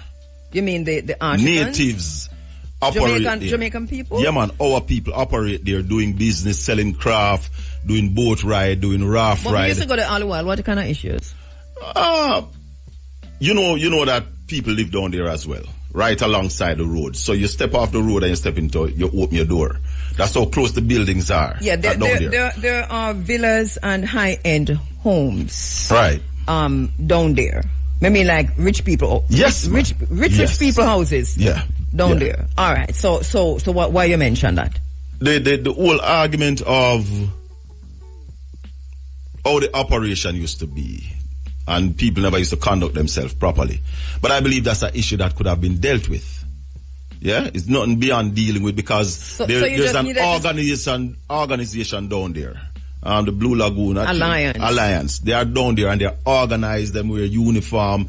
So if you have few bad apples, you know, dash out the baby with the bathwater. You streamline the thing. You streamline the thing and fix the thing and allow, because right now, the man who used to do the rafting, our natives were used to raft in the waterways and earn a living. That can't happen no more. So the Jamaican people who used to raft on the Blue Lagoon, they themselves don't have access to the Blue Lagoon now. They can go to the Blue Lagoon, but the rafting, they don't do the rafting anymore. No boat so no money ride, can't make them for send a pit them go to school. And that's what the money used to make. I know. From the rafting, that's what the money make. I've been on the rafting. You know? I've been, and I've seen the river. One of the arguments is that there's no legislation. What do you mean legislation? To license them or to govern them or to ensure them. And I'm saying to the powers that be, you are there because you are legislature. So if there's no legislation, put one in place. I do not understand what you said just now. I think I'm a bit slow. What do you mean there's no legislation? All right, so for rafting, you're rafting down the Rio Grande. Yeah. There's something in law that allows that, so and license the raftsmen. So doesn't it cover all the raftsmen across Jamaica? They are saying that there's no rafting on the sea. Because remember now, most of that water is really sea. But what is? but the issue is, Kabu, if that is a problem, put legislation in place. But you can't move so fast. No, we need to understand that. Are you making this up or you? This is what? No. Kabu, up on national radio. No, there's no rafting. I'm totally confused. So there's not a license to be granted. I'm confused in this space now. All right, so there's no, Jamaica doesn't allow rafting on the sea. No. Only on the river. Right, so there's a license to raft on rivers. And Blue Lagoon is a sea. Right, so them use that and say, well, the rafting have to stop. But my say to them, the powers that be, the two members of parliament, Mr. and Mrs. Vaz, the people of Portland put you there to make legislation. So if Portlanders are earning from something that is not illegal, not hurting anybody, it is your responsibility now to put that legislation in place so as to allow the raftsmen at Blue Lagoon to raft along that sea coast, past Pelou Island and go down to Sansan and come back. The people of Jamaica like it. Everybody will come there, love it. People come there for that purpose. All right, so the people who used to make their money rafting, on the Blue Lagoon, that is done. Also, on another from another end, we the people who used to just take up a family upon any public holiday, and we head to Portland, and sometimes we head to the Blue Lagoon, and even for Portland people who walk down to the Blue Lagoon to get a dip, they cannot do that anymore from August 2022. No, man, they are doing it now, but it's not the way it used to be. Yeah, man, the Blue Lagoon is open. You can go to the Blue Lagoon, but you access it through another property. Which property? I'm not sure. I'm not sure who's the owner, but I know. It's not your friend from over the other side? Can you say you No, have a friend? no. Okay. Not somebody who's on the same side. But I'm not sure who gives the permission for that access. The reason why people are accessing from another property and not from the road, the parochial road, is because the parochial road is closed. Right. And there are security guards there. And the mayor said him no know who closed it. But it's a parish council road. But it's the mayor's road. And the mayor says, you sure so the mayor said him no know who The closed it? mayor was on Nationwide saying him don't know who closed it. The host asked him who paid the security guards. Him say him don't know. All right, Mayor Thompson. Paul Thompson. Please give us a call. I really would like to hear from you what the problem is. But on the other side, I don't know if you know this, but this matter is also in the courts. Yes, I'm aware that it's in the court. Right, and that is Jabem, that is... But it shouldn't take Jabem to take it to court, Kabu. Right. This road is the parish council road. So I am here on your program this morning saying to the mayor, I'm challenging you, mayor, to instruct the superintendent of police, because the mayor in Kabu really have the authority to instruct the superintendent of police in charge of the parish. Is there political interference in all of it? You'll never give the power to a bald head. One come crucify the dread Lord. No, sir. Me can't matter. Look here now. How long shall they steal the profit? Profit. While we stand aside and look. That's all I will say about that, Kabu. Is there political interference? Do.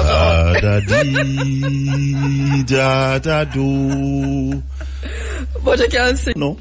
You know? Spokesperson. And I'm calling this morning on the mayor of to come out and stamp your authority, and to the councillors, because they are also the directors of the parish, to call on the police to remove those barriers, because there's no legal standing for those barriers to be in the public road, why the state can't move them. And the barriers are one thing, but there are security guards there that are ensured that nobody Nobody cross the barriers. And if there are security guards here, somebody's paying them. The mayor must speak.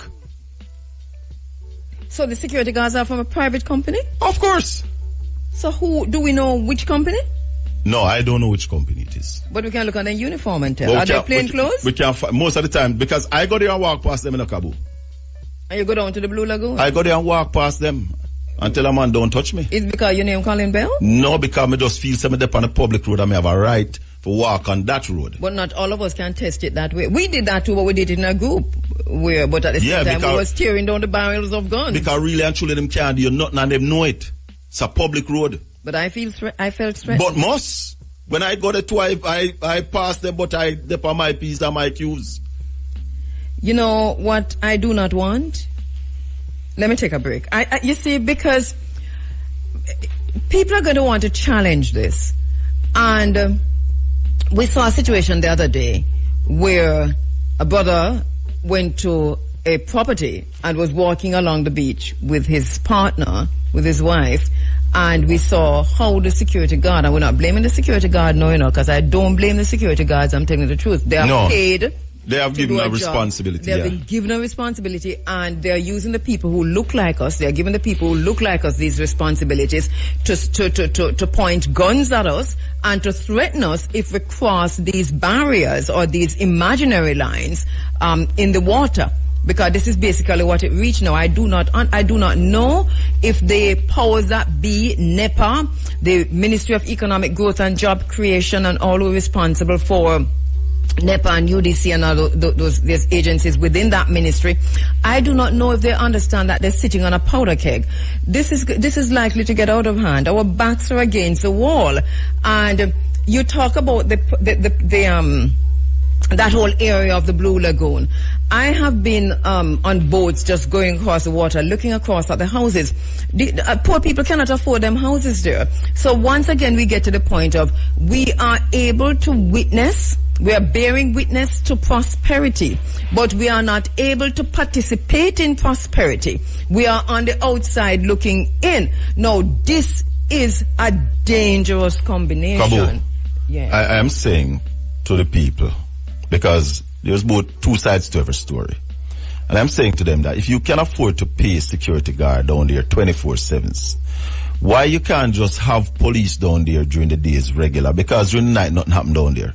Have police to monitor the situation, to make certain that rules are adhered to and the behavior down there is of a certain standard, and allow the people to conduct business. It is a prime spot where Jamaica wants to go to. Yes. There is a case for the carrying capacity of any of these sites. So you regulate it. Exactly. So I don't have a problem regulating and adhering to rules and laws, but this stiff restriction of people from going there, no, I'm not depend on that. This is why I'm asking you if there's political interference. Kabu, as I said to you, Dada-dee? Dada-dee. All right, let me take a break. Let me take a break. But we find ourselves talking about the Blue Lagoon. But because you're also, you didn't come with your political hat, but I tell you to put it on, and I'm going to ask you to keep it on. As Deputy Shadow Minister of Culture and the Creative Industries, because it's all of Jamaica, is not just Portland. No, not at all. No, we have a situation out here, so thank you for coming in. The White River, I don't know if you were in Panama. That's why we played this song for your colon, man. Yeah, man. Right, so you're just coming from Panama, so I don't know if you recognize or you've heard. I've been following. Right, so your own thinking on that, and what's the solution for all these people who have been rafting on? I've been in Otrius. I've started working at Otri from me. I go to school from in a lower 6. Me I come and work at JBC Radio Northeast, and I take the bus and go back. Rafting was always upon the White River with freely rafting on the White River. So what is the problem now? The problem, Kabu, is a failure to put in measures and to maintain our attractions, even our roads. Because why you want to stop rafting on White River? You can't stop it. Well, they're saying they don't have any license, but that is river now, that's not sea. No, but you fix it. What do you mean you don't have no license, them can't get it? They say there's one licensee so far. There's one person. And I don't, listen, this is the news. I'm just quoting the news, which... And that's why I remind you, there are two sides to every story. So what is the real reason? What is happening there? Is it that somebody have the sole authority to conduct rafting on the White River? But it couldn't be that way. Could it be that way? I don't know. That's a question. Is it that is the case, and therefore other people are infringing on the legitimate business person? Then the question would arise, why would other people have been allowed to raft for so long, to conduct their business on the White River for so many years? And that's why I said most of these things come down to putting in the proper structure. Because there must be a problem. And you can't throw the baby with the bathwater. You need to fix the problem. Whatever the issue is, I don't know the details of White River. Why? Yeah. I think at one time I was hearing that there is somebody with a license to do rafting in that area. Yes, I heard that too. But so what is your concern and your party's concern for the fishermen folk and for the rafters and for the artisans and so on who have been driven off the White River, and what is likely to happen to them now? It takes me back to carrying capacity of our ecosystem, Kabu. Yeah. An area can't all the while hold 100 vendors.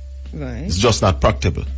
So regulate it. And that's what I'm saying. So what it needs is regulation. I mean, if there has been one licensee, let's say from 1962, it doesn't mean that you can't get a next one in now, because you say more tourists are coming, the pie is bigger. Yeah. So then maybe you need to give somebody else one, but you still can't have 100 people coming in on the licensee who is paying a license, paying insurance, and...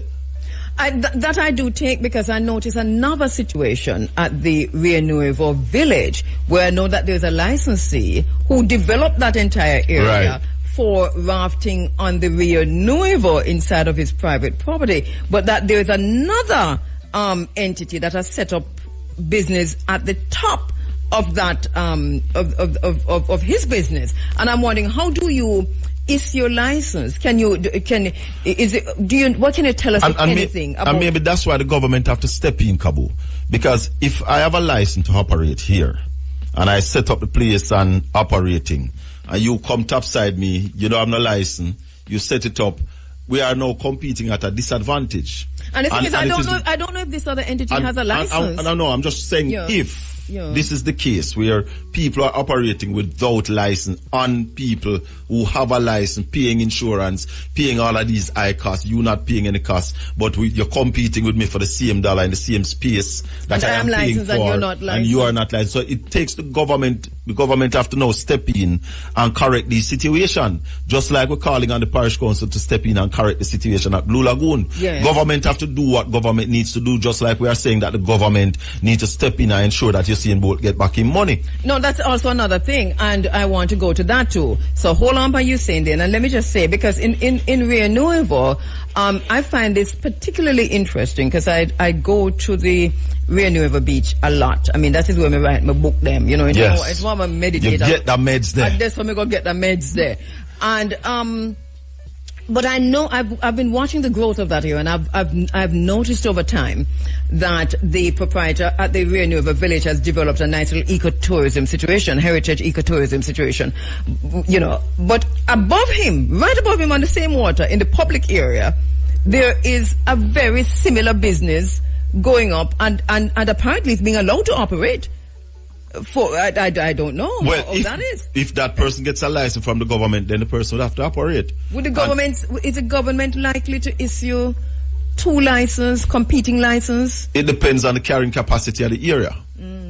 Because suppose the government believes that this place can accommodate 2,000 people a week, one place not weighing enough. It can't, you know, look so to me. The Rio Nuevo, the Rio Nuevo cannot accommodate that situation. So therefore, the person with the license now need to find out if this person have a license and make a report. That is true. Because government have to do what government have to do. Yes. It's a very interesting situation. I wonder how tourism is being done in Jamaica in terms of granting licenses, because it seems to me as if there's also a kind of curry favor situation, and I'm speaking generally now. That if you know somebody from some agency that's responsible for something close to it, then you're more likely to I don't want to sound like a Scotch record, Kabu, but again, I believe that licenses are granted on carrying capacity. Carrying capacity. That's what you believe, but not go so. If me go before you and get the license before you, and me have the place I run, you might can't get a license for that place right there, so because the government might not be issuing two licenses for the area. So then now people are saying, because you know Shakar, that's why Mr. Bell get it and me not get it. But you still have to look at that. These are questions arising across Jamaica because there is tourism is developing in a pretty neoliberal, selfish, capitalistic way. Yeah. Plantation tourism, and people who and this one of the reasons why I'm concerned about Rio Nuevo is because I like what I see happening there. That's heritage. That's eco. That's right. We the people. Yes. Oh, that's all. Yeah. Yes. On the left over there. You can't even call it. You can't even say tourism in the wider sense. That's a whole. You know what I'm talking. Yeah. But you know what the problem Jamaican have, Kabu? Yeah. If them see a set up a business and it at work, I see a business they want to set up to, you know. We not diversify. Once a man see if a man see a sell water and it sell him just want to sell some water to make a... And that is why you need structures in place, and that's why you need legislation, and that's why you need protection, because there has to be protection. Yes. And fair competition. What about fair? Who is responsible for fair competition? It's the government. Which you have a fair trading commission, you know. Under which agency? Under which I don't know if it fall under the Ministry of Economic Growth and Job Creation. I think commerce. That's our commerce somewhere there, so it might be. Yeah. But you have to look at those.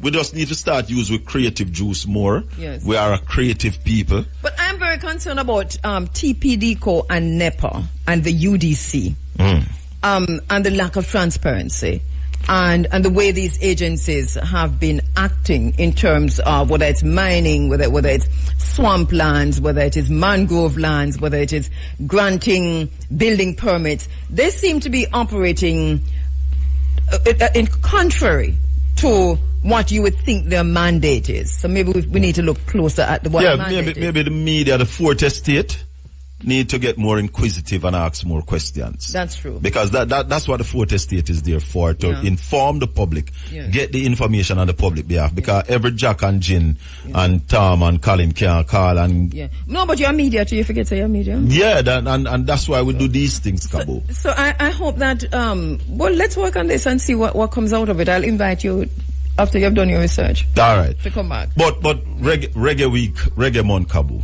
Let me take a break and come back to Reggae Month and also to Usain Bolt. Yeah. March, Taurus, Riley, Ernest Smith, Tanya Stevens, Bonga, Herman.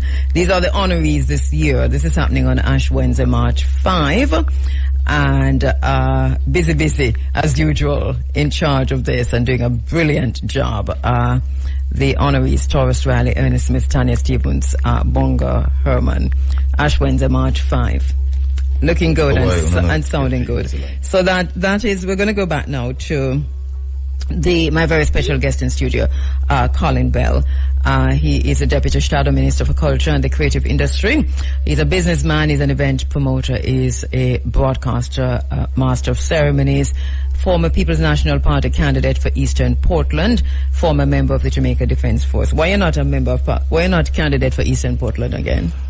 There were some issues on the ground, and I was not able to bring together all the comrades to our unified team going into the election. Oh, so in other words, the comrades didn't want you? No, two comrades, the two councillors weren't giving me their support. The people on the ground wanted me. Okay.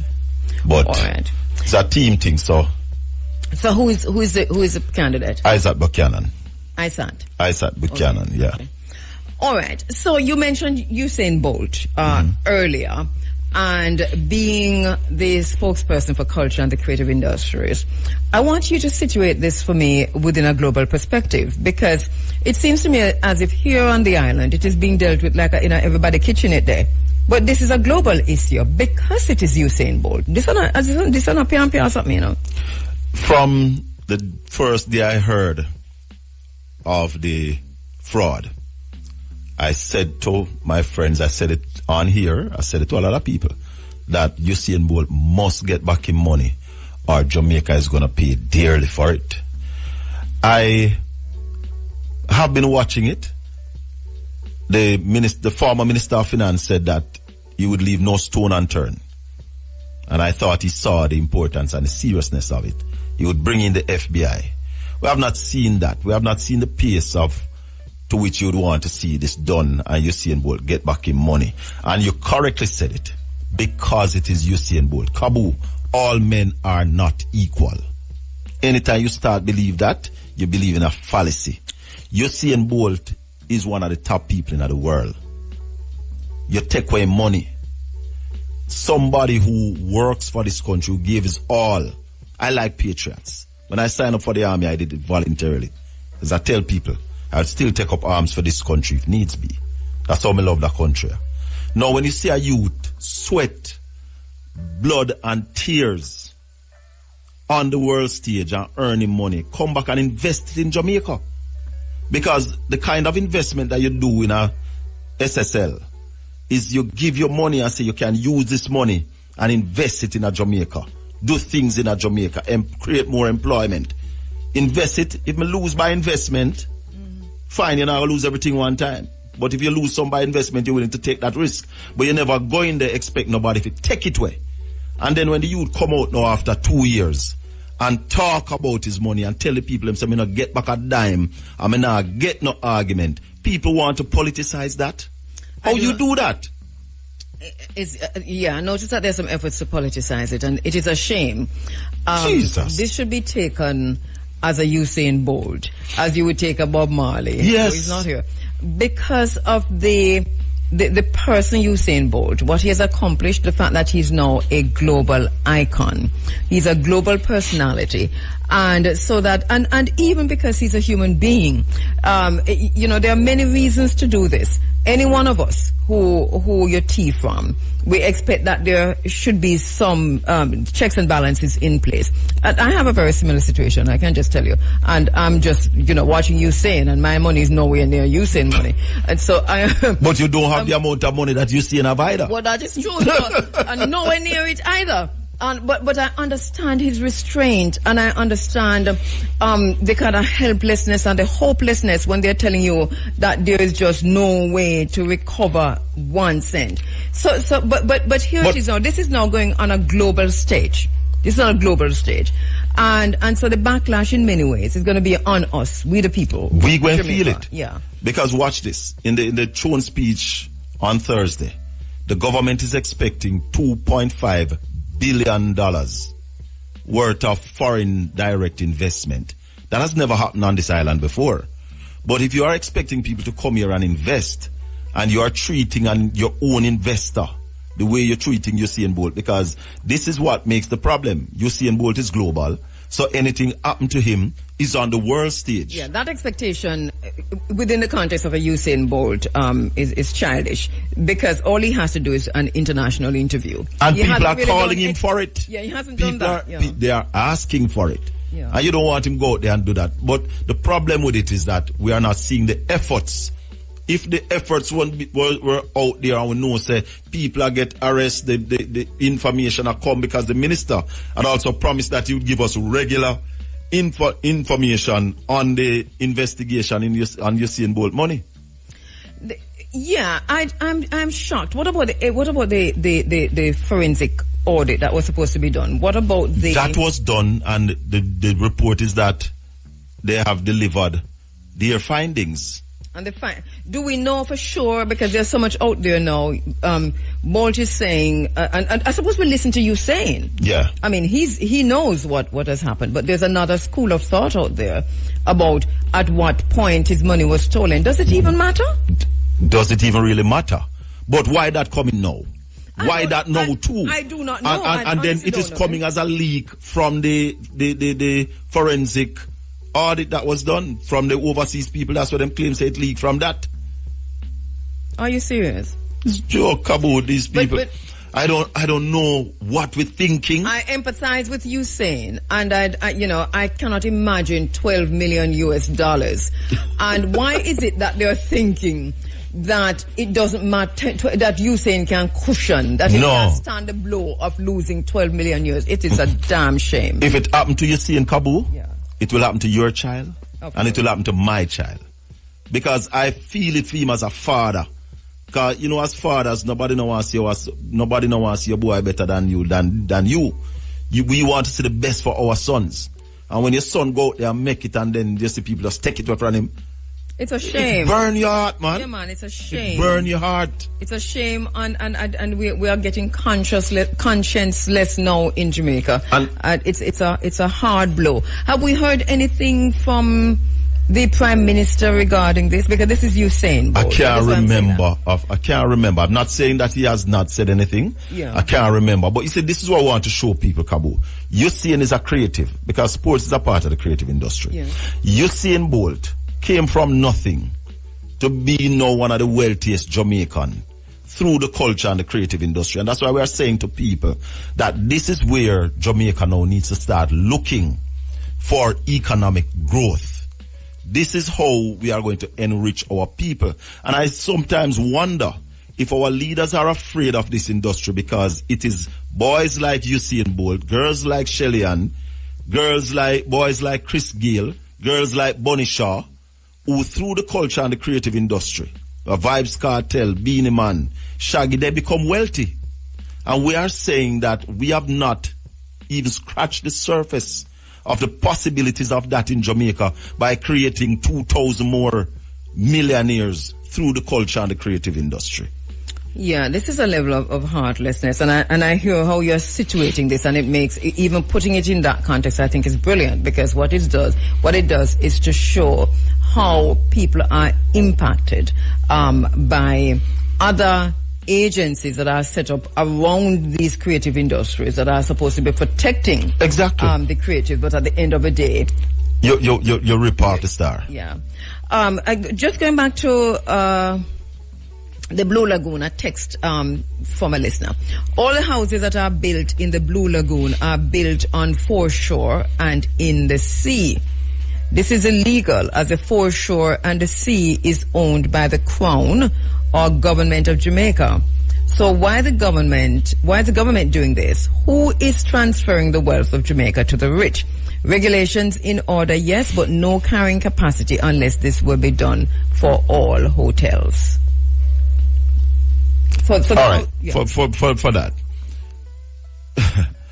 If you're building a house and you build it in the sea, you have to get permit from NEPA. So I just want to say that I believe that all those people would have gotten their permits to build or they build. So the government can give you a license to do that. And I also do believe that every hotel, every property that is licensed under TPDCO have some carrying capacity. Mm-hmm. So I think those are in So place. the houses that are built in the sea, them have permission to be in the sea out there? That's my information. Why so many people building in the sea, but the Jamaican people have no access to the sea? Kabu, access to our beaches. I believe that we must have access to our beaches, whatever way. You shouldn't have a beach that is locked off from the people in all cases. I don't mind pay access.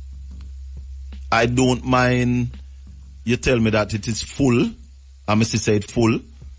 But you can't come back tomorrow. But I can come back tomorrow. Week. I don't mind if you tell me, say, pay me $500. I'm going to pay you $500. I'm going to go in and can't access it for the day. I don't mind that. But what I have a problem with is when you tell me that I can't go down there. I can't go.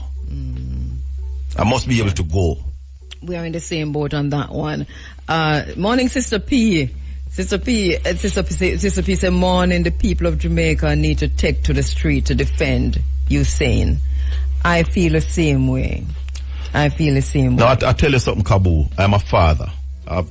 My sons, I have great dreams for them. And I would be the proudest daddy to see my son achieve like a Usain Bolt on the world stage. I'm going to want to see him get robbed after that. I'm going to want to see nobody child go through this, and that's why I wonder about when people are say, you see if on a private investment, and if the government they tell you if you go invest, the government told him that he could invest. Yes, the government told him that by way of giving SSL a license to operate. We come back to the license, Kabu. SSL is certified by the government of Jamaica to operate as an investment house in Jamaica, so much as the Prime Minister was investing. Government agencies put their money there, put our money in SSL. So how dare you are going to ask Usain Bolt them question there? Yes, so you're blaming the victim. Usain Bolt is a victim and a survivor, and I know he doesn't want to go in a victim mode, but he's been victimized. We must defend him doing and betrayed at the same time. It's a betrayal. It's betrayal of the highest order. I don't even know how he stand it. If I me just sell everything up, well, not even say, me just pack up and leave Jamaica and tell everybody why I'm gone. You know? That give me more courage to defend the youth, Kabu. Because the youth is a patriot. Yeah. Yes, the youth in the first place say, oh, me not talk, I don't want this damage my country. Yes. And you sit down on your laurels and not go out there and defend the youth money. That is my issue with the government. Shame. I don't think the government has done enough Yeah. to find the youth money. I heard the lawyer talking. We don't. And brothers to fight tooth and nail to save Mamia's life and to free him from the grips of his oppressors. All right, we're back with you in the final hours, the final minutes of the Africa Forum. It is Running African. Colin Bell is in studio. He's a Deputy Shadow Minister for Culture and the Creative Industries. He's just returning from Panama. You know, it's interesting that you come for, we just talk about Panama and Ting and where you see, and to talk about culture and how, but we still end up talking about culture. And this is a good thing about it, that we are talking culture seriously. Yes. Before we go to Panama, quickly now, here, I have a whole lot of messages coming in, but this one is what was said about NEPA. We had this conversation about NEPA. NEPA can issue licenses to build on the foreshore, but can't give the sea to anyone. By allowing a house to be built in the sea, you are permanently transferred that part of the sea to an individual. And the question is, where will this end? What are the implications of allowing people to build in the sea? Are we about to lose the sea as well? We can ask all those questions, Kabu. But we're going to ask. What I answered to firstly was what exists permanent as is now. As a people, we have to determine where we want to go in, and that's why I heard you earlier talking about the referendum to come, and people should register to vote. But people should register to vote not just for the referendum, but Jamaicans need to vote in your election to elect your members of parliament and your councillors. So important it is. If we had a mayor in Portland who was a strong person and could have stand up, the road at Blue Lagoon would not have security guards manning it. No. I do not believe that. I strongly believe so. Let me tell you why I do not believe that. I have been on this road for a very long time, and it is not a parochial road. I have been on this path for a very, very long time. And the extent to which we have lost our beaches, access to the land around beaches and access to the beaches, majority of that took place in the PNP. Under the PNP government, between P.J. Patterson, Portia Simpson Miller, and straight into Bruce and straight into Andrew. Nothing has stopped. It is, you know how Israel is seen by the Democrats and the Republicans, whoever come in just bomb Palestine. This is basically the beach issue in Jamaica and access to the rivers and the waters. The PNP and the JLP are capitalists 2.0 who have the very same thinking on access to land and access to beach, and that is why we're in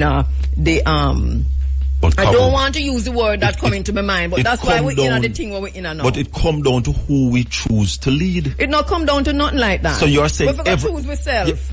Exactly, you're saying every man is going to be the same thing. No, I disagree with you. But every man has been the same thing. Every man who has been there already. So who are going to change it?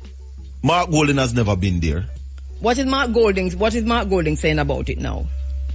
I have not canvassed his personal views on the Blue Lagoon because... Is it Mark Golding also a private property owner who in real estate who have beachfront properties where the beaches are privatized? Are you saying that if I can buy a piece of beachfront property, I shouldn't buy it? I never said nothing like that. You tell me that Mark Golding is a leader who's going to change it. And I'm telling saying you that it is not within Mark Golding's interest to change the status quo. But why would you think so? I think so because I want to talk to him. I have opened the space to Mark Golding. I am sure that Mark Golding will come talk to you on Sunday morning.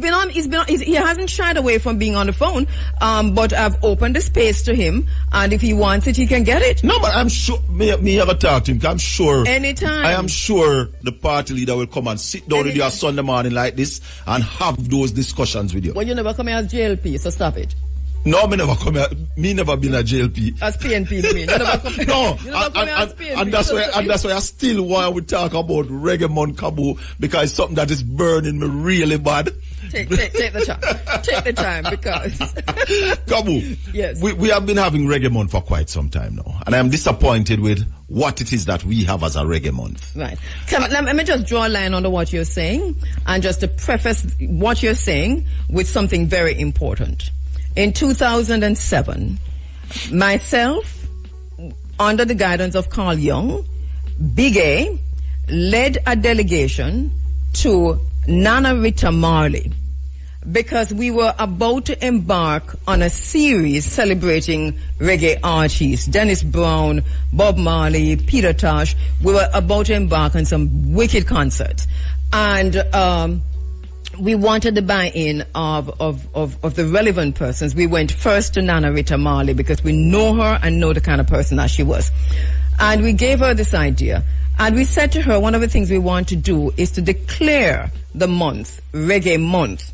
And she says it has to be done through the Ministry of Culture at the time, led by Babsy Grange.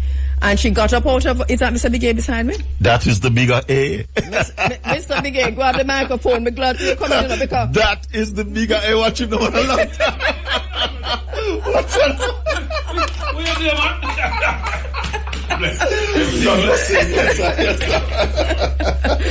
It's a blessing. You won't have a microphone, you know, because Big A, I didn't want to say you come in. I'm going to live till I'm son him. Till I'm son him. Yeah, your name was just called brother. Because Colin we can't believe that Colin knows a Reggae Month, our idea, and me and you did sit down and trash that out before we took it to Nana Rita Marley. I am tired of the foolishness now. And this is why I have to stop and tell you that Nana Rita Marley brought us to Babsy Grange. and who was a minister at the time. In that meeting was also Barbara Blake Hannah. Courtney Wallace from Irie, Joy Morgan from Irie, myself. You know, Biggie, we keep leaving out. Wasn't Sidney Bartley? Was he in the meeting itself, or was he came afterwards? Hold on. I want to tell you something. Yes. No, you ask me, and then I remind you of something. I'm not asking about Sidney Bartley. Wasn't he like? He was there. I don't know if it was in a meeting, but I know we met up with him afterwards. Yes, so you tell me. So grab your microphone, because you're not bad enough hear you through this one here. Colin is about to talk about Reggae Month, and I need to situate Reggae Month in context. One of the reasons why Reggae Month is the way it is because it was hijacked from Irie FM. It was hijacked from us. So they never had the idea. Unceremoniously, they do not understand what it is about. They do not understand what it was meant to be, and they won't even ask. This is the craziness of it. No one has asked us what was the thinking when we brought the idea with Nana Rita Marley to Minister Grange. She said to us that she loved the idea, and she said she was having a conversation with Lloyd Stanbury about a reggae week, not a reggae month. Not a month, a week. Understand? A reggae week.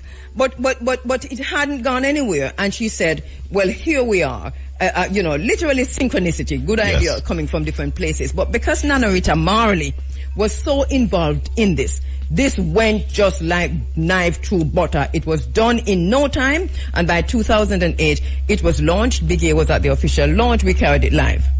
Yeah, not only that. Big A, we're not here, you're so good.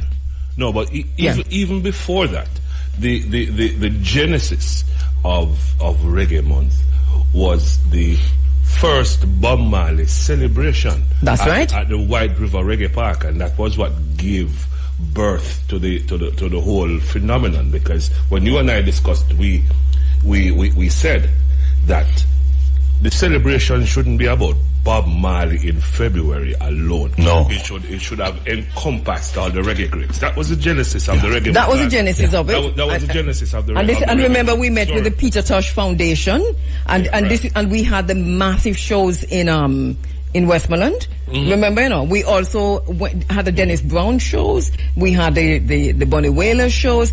We had a plan and a template that would have carried us for 10 years, 15 years, 25 years, 30 years, all the way down the line, as old as Irie FM. So when you're saying that you're noticing that Reggae Month is gone the way it is gone, what exactly do you mean? Because what I expect from a Reggae Month, this global music, you cannot have a Reggae Month without signature events. There are no signature events for Reggae Month. Because they cut out the signature, because they grabbed it from us and cut out the signature. And never understand it. That's what constantly happens. So it's a wasp business. You never get the full teaching from bees how to make honey. You just hear about it and you run with half of the thing. I thought you meant white Anglo-Saxon persons. When you said wasp. No. You know the issue with wasp. Today him can't make honey. He can't make honey? No, because him never get the full teaching. So it's a wasp business. So so that's why Reggae Month has actually failed. I look at Reggae Month and I believe that we should be having at least 5 million people coming to Jamaica for the month of February. You have 4 weekends of signature events. Listen, we started it that way. I begin remember, the Peter Tosh event, for example. There were delegations come from Billboard and what the other. Yeah, you tell what them they were coming from. Remember, the thing was. That's what it have to be. It have to be an international week. Yes. Something that you'd want to use to launch the reggae music for the year. Don't tell them too much, and we're not talking out too much. Then don't have a clue. They stole it. The thing is that no. We were so. We are going to fix it going to Kabu. We were so upset here at Irie FM when they hijacked it from us, that the Reggae Awards was part of exactly. How can we not have our own awards, Biggie? No, well, we had. We had?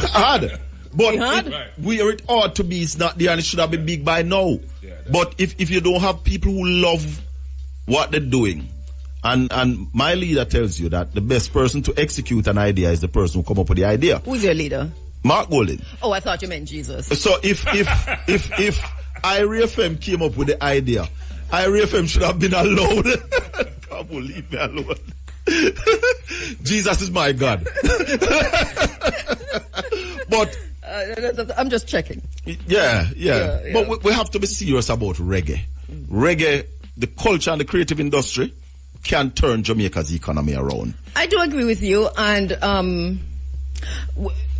me and Biggie are not good people to talk to about that, right, Biggie? You have something to say? Because it's like the choir. Yeah, because remember they stole it from us, you know. Right. Yeah. It's sad. And you see, that is the problem with when you take somewhere and you're one. Yes.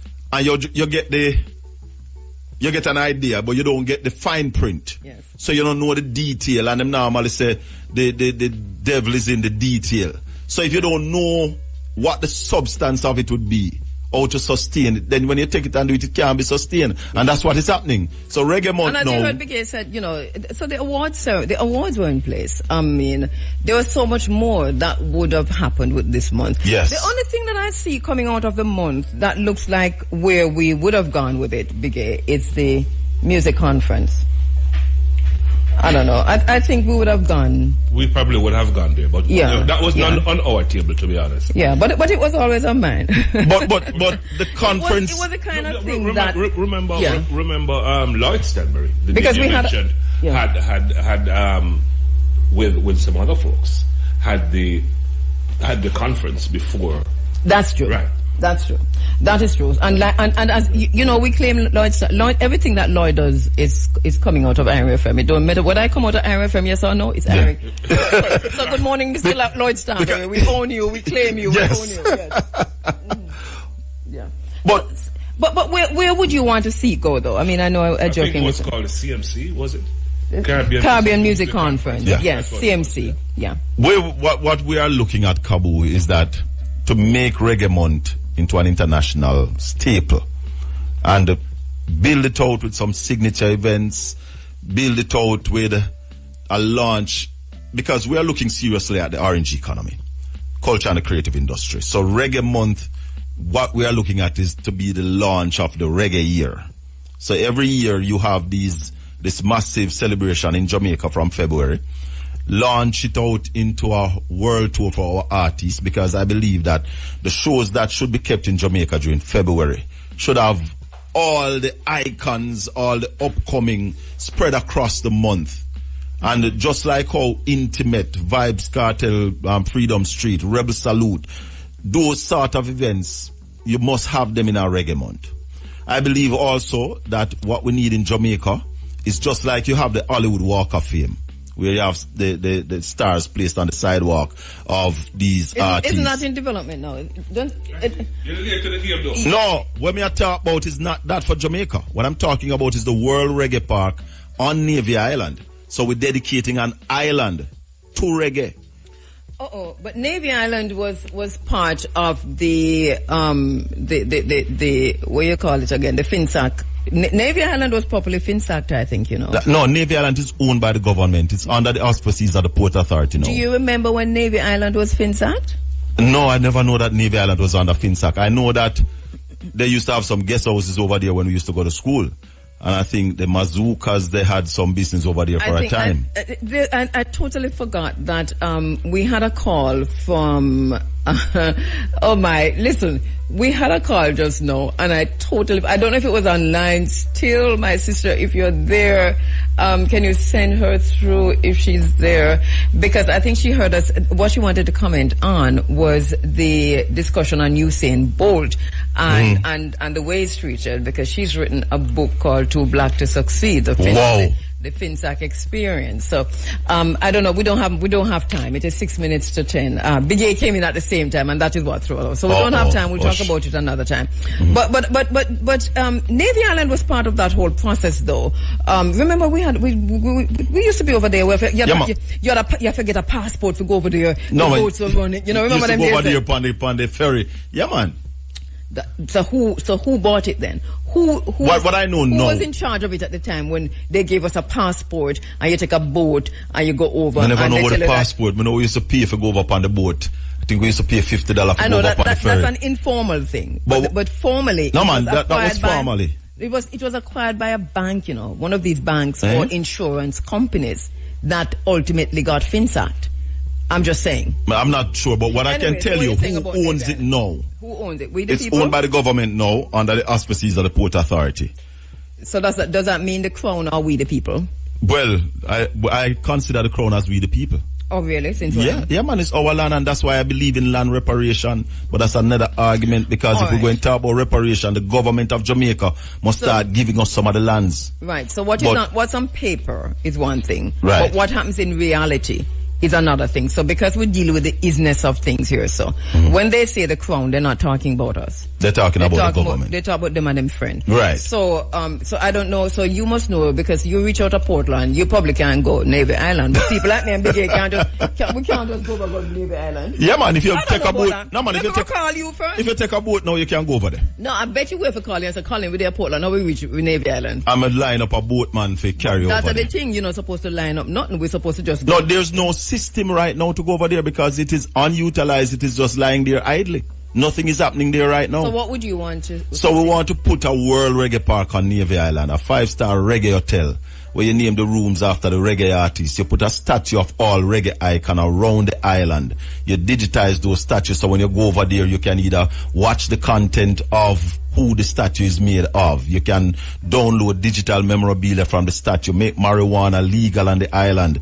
You twin the island also as a film studio, and you put in a state-of-the-art editing suite over there and a state-of-the-art reggae studio. So it is you also build a venue, because the island is 78 acres, you know. So you put a 2,000 or 3,000 reggae venue over there that you can have your constant reggae concert on the island. So you build out as an attraction. What do you think about that, Biggie? It sounds like a brilliant idea to me. You build it out as an attraction. The logistics might give us a problem, but conceptually it sounds like a solid idea. Man, pull a Damien Crawford by you. If they want to take it, them take it, Kabu. What I want to see is that done in Port Antonio. And then Port Antonio would start see growth generated right in our midst. So Papa Kervin says, blessed greetings. I think the government should give him, that's Usain Bolt, 12 years tax-free on all his income if they can't find his money. Right. That's an idea, but something has to be done. Something has to be done. That's something that you'd have to look into.